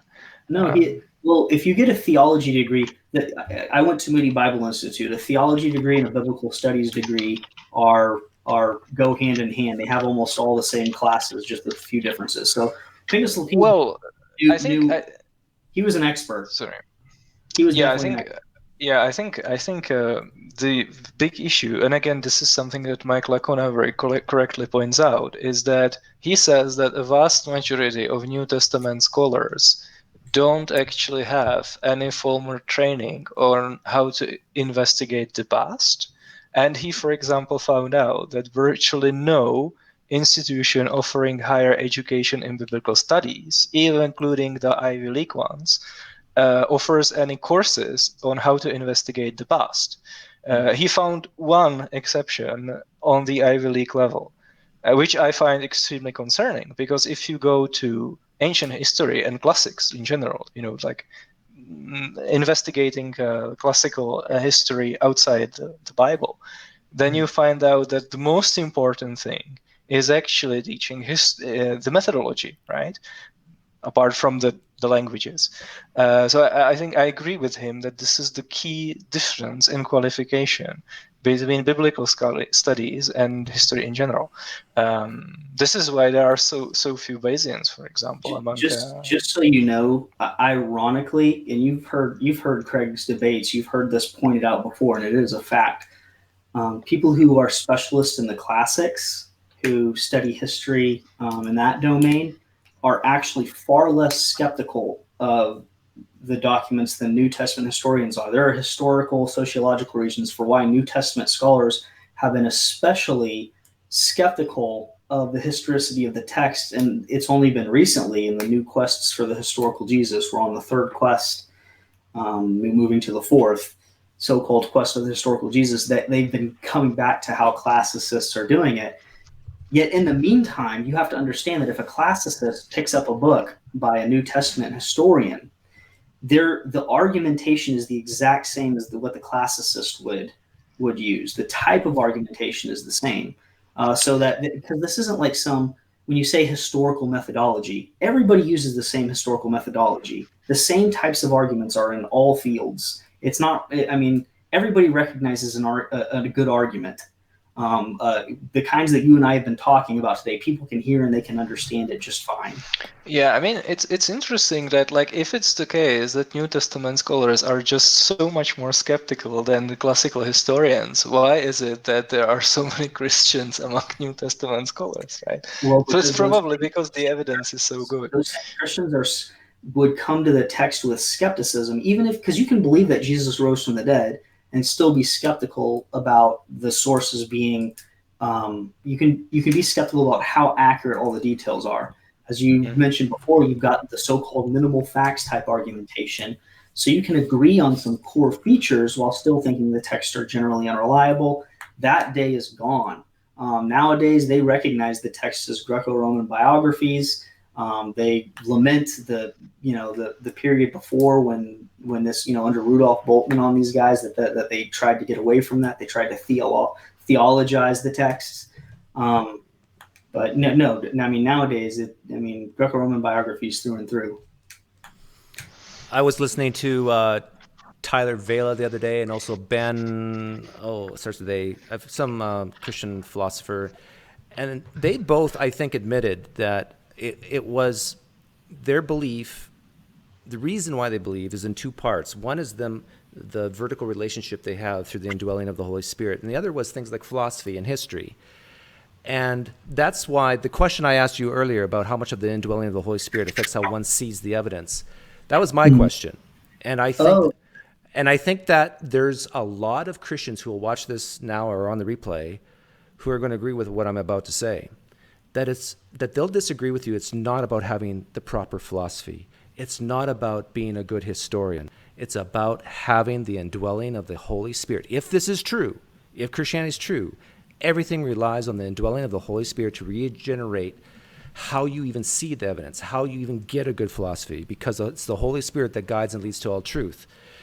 And there's probably a lot of very conservative Baptists listening right now saying amen to that atheist PineCreek. And so this is why I think, even if Christianity is true, are you just spinning your wheels here, Blake? Because the Christians who are saying that because the biblical texts say that the Holy Spirit plays a role in conversion. But when you actually get down to the psychology of why people convert, and you ask directly what caused the conversion, even though they'll religiously attribute it to the Spirit, they've got reasons. They'll list the reasons. Well, yes, they'll list them, but a lot of these times, these are not the reasons why they believe it. And like for Michael Licona, for example, he'll often, and without shame, he'll mention things like the floating garbage can lid, the twirling of the towel that his sister told him he saw, things like this. And then he's thinking, wow, there's a supernatural realm. And this leads him to think the higher probability of a supernatural realm existing. Therefore, there's a God that could have raised Jesus, and blah, blah, blah. And I'm thinking that is what you're doing and what a Christian apologist is doing. Is it really that they believe that the evidence is stronger, or is it a way to build confidence in themselves? You know what? People are psychologically interesting, and you're going to have to attack that on a case-by-case basis. I have no doubt that there are Christians, probably even Christian apologists, who have a kind of malignant psychology that results in the beliefs that they have. I do not think that that's the norm. I can speak to myself, and like anybody, like you, I would say I don't think I'm doing things inappropriately. I think I'm going carefully. And well, no, I'm not saying that you're doing anything inappropriately, but as far as what you do for a living, but what I'm saying is, like, if we were to go back in time and really examine your life, and it's so complicated of what causes what, like, would you predict that you would be any different than a professional historian who looks at the evidence of Jesus Christ, but has never been a Christian, doesn't even know people who are Christian, but they just don't accept it? Or the philosopher, the atheist philosopher who delves deep into the philosophy of all of the supernatural, the natural, and all that, but still doesn't buy Christianity. Like, I know for me, what I'm asking is about the question of biases, and we all have them. And like, how do you personally lower your biases and say, well, wait a minute, I should expect a correlation between deep philosophy and people believing in Christianity, but we don't see that, do we? Oh, I think we do. You think there are more Christian philosophers than non-Christian? Sorry? Do you think there are more Christian philosophers with PhD in philosophy than non-Christian? Among philosophers who study the debate over God's existence, it's got a weird name. The branch is called philosophy of religion. Stupid name, because they don't study religion. They study God and God's properties, God's existence and God's properties. And yeah, there's a strong correlation between studying philosophy. I hear you, but if we were to take all the philosophers, PhDs, credentialed, who are not philosophers of religion, and we pay them $1 million to do nothing but to study the God and the resurrection and so forth for 2 years. Recapitulate what current philosophers of religion have gone through. And I think that there would be a definite movement towards theism. Philosophy is very specialized nowadays. Yeah, and both in history and philosophy. I think people who don't haven't jumped into that area of specialization are shocked when they get into that area of how good the evidence is. Both philosophy and history. Yeah. Maybe if they had a Christian spouse, I would believe you. I just heard my wife. She's arrived. Okay. She's been getting treatment for something. I gotta tend to her. Well, I really appreciate you coming on, Blake. I really do. Yeah, thank you so much. And let me just say, Kamil, I love what you're doing, man, and I really appreciate it. And we need to be talking more. And I love this group. I love that y'all analyze this stuff and think about it together. It's really good. And thanks for having me on. Okay, see you, Blake. Thank you. Take care. Okay. So, any questions for me? No, I don't think that we're sorry. Seriously, really? I was kind of expecting that people would try to poke holes in it, maybe even just for fun. There maybe was questions for you, but I didn't catch it. But so, I mean, if anyone has a question, we have 160 people watching. We didn't even get to talk about the testimony of women and how it's goddamn unreliable.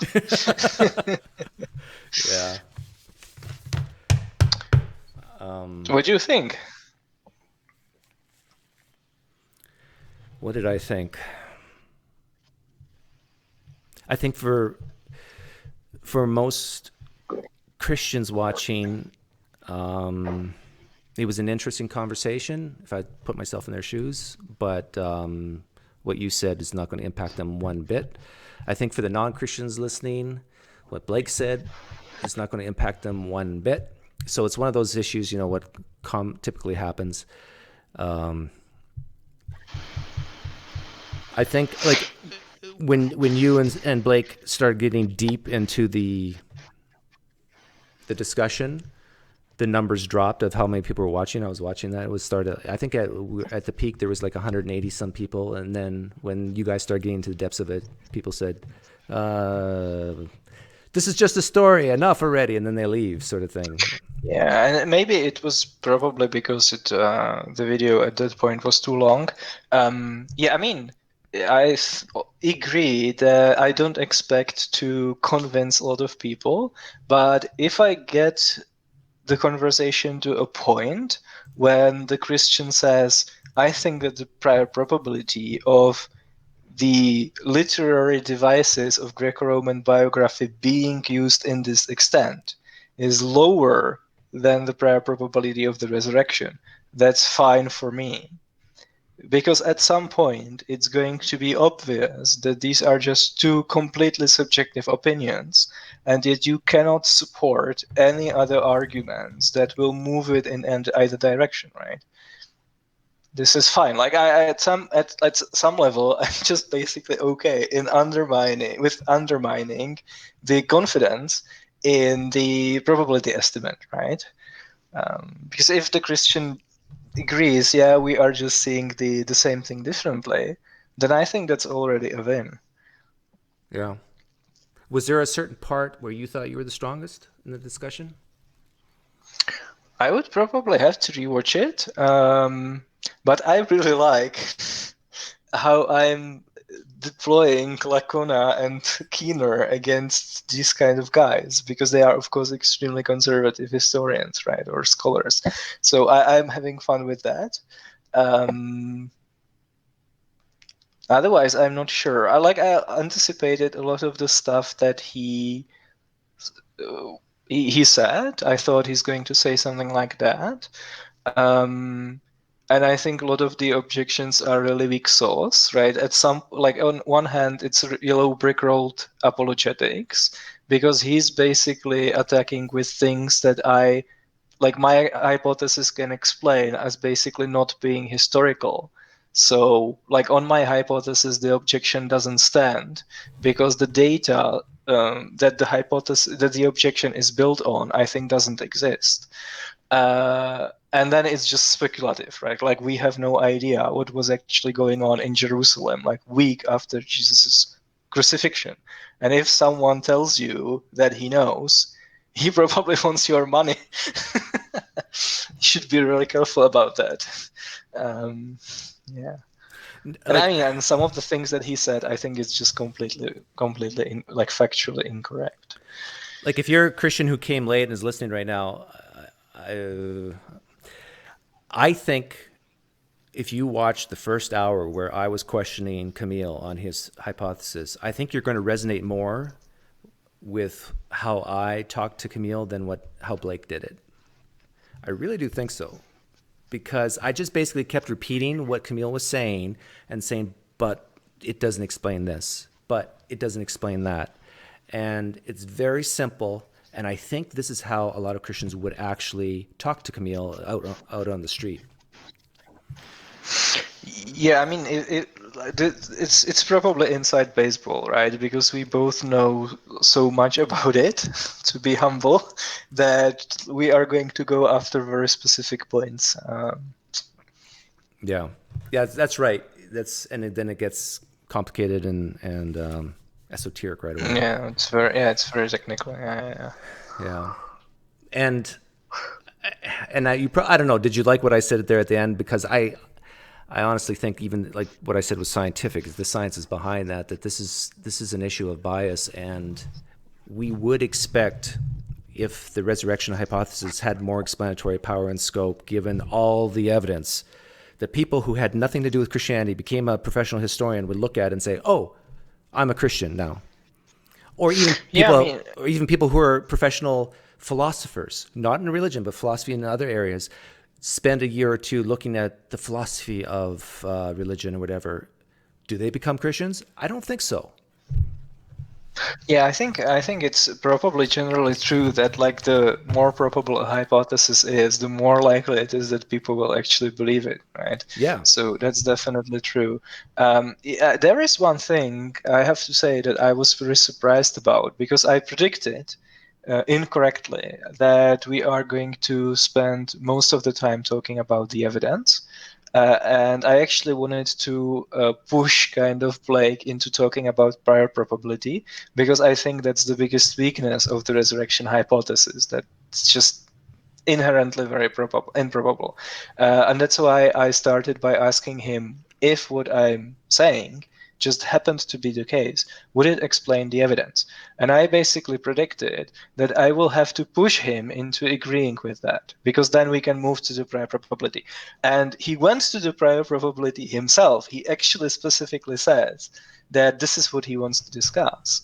And he conceded very quickly that I'm basically explaining all of the data roughly as well as he is, right? It's not like orders of magnitude different, which is great, because then I think the only thing that they have is basically repeating that my explanation has a very low prior probability for various reasons, right?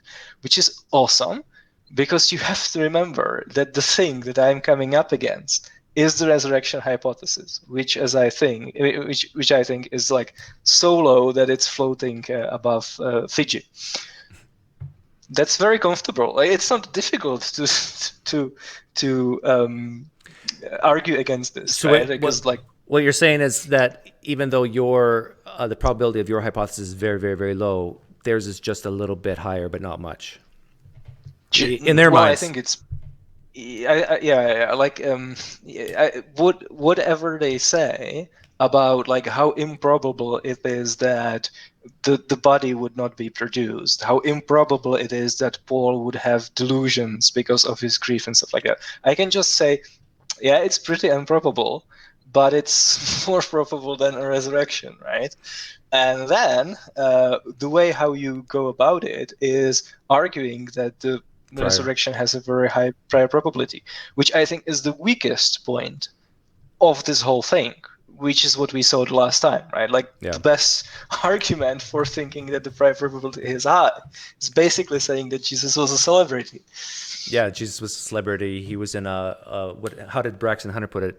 A religious theater, a religious context.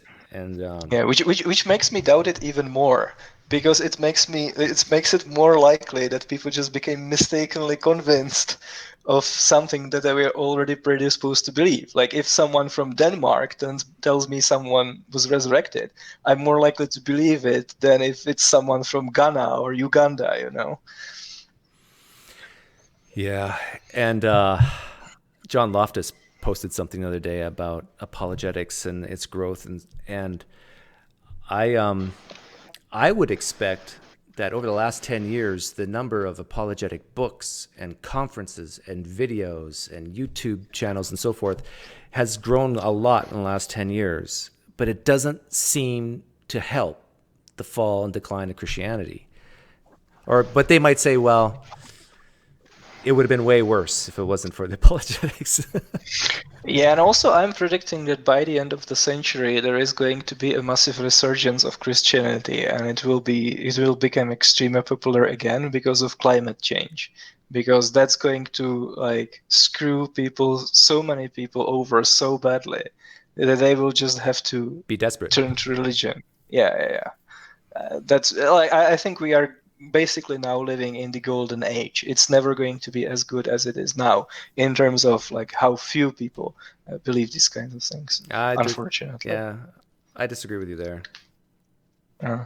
I think we're progressing, but maybe I'm just a silly optimist. Well, we should probably get going. Let me start the music. Turn down the volume. And let's pretend nobody can hear us and it's just me and you, Kamil. And get ourselves in trouble. Oh, Cam has just texted me and said he can't come on, but he wish he could.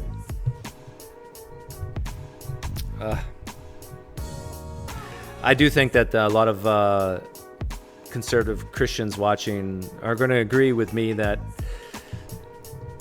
what Blake is doing is good, but for Christianity, but this is not the real issue. It's their eyes have been scaled over. They're blinded to the truth because they don't have the Holy Spirit in them. They're under the power of the evil one.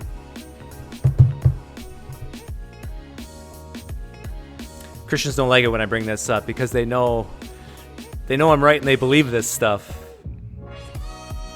And they know that their own scriptures say the gospel's foolishness, yet they're trying to make it look like it has explanatory power and scope, but it's foolishness to those who are perishing.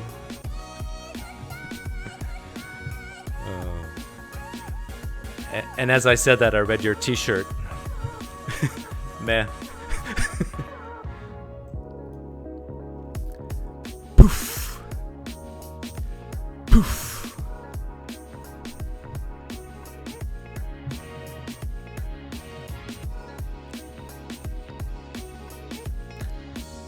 You're welcome, Brent.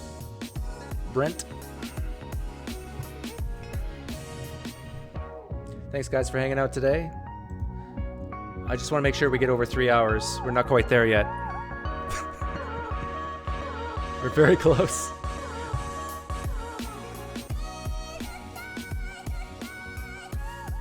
It'd be great if Kamil could do another session with Blake to red pill him on the unreliable, the Book of Acts. Noted.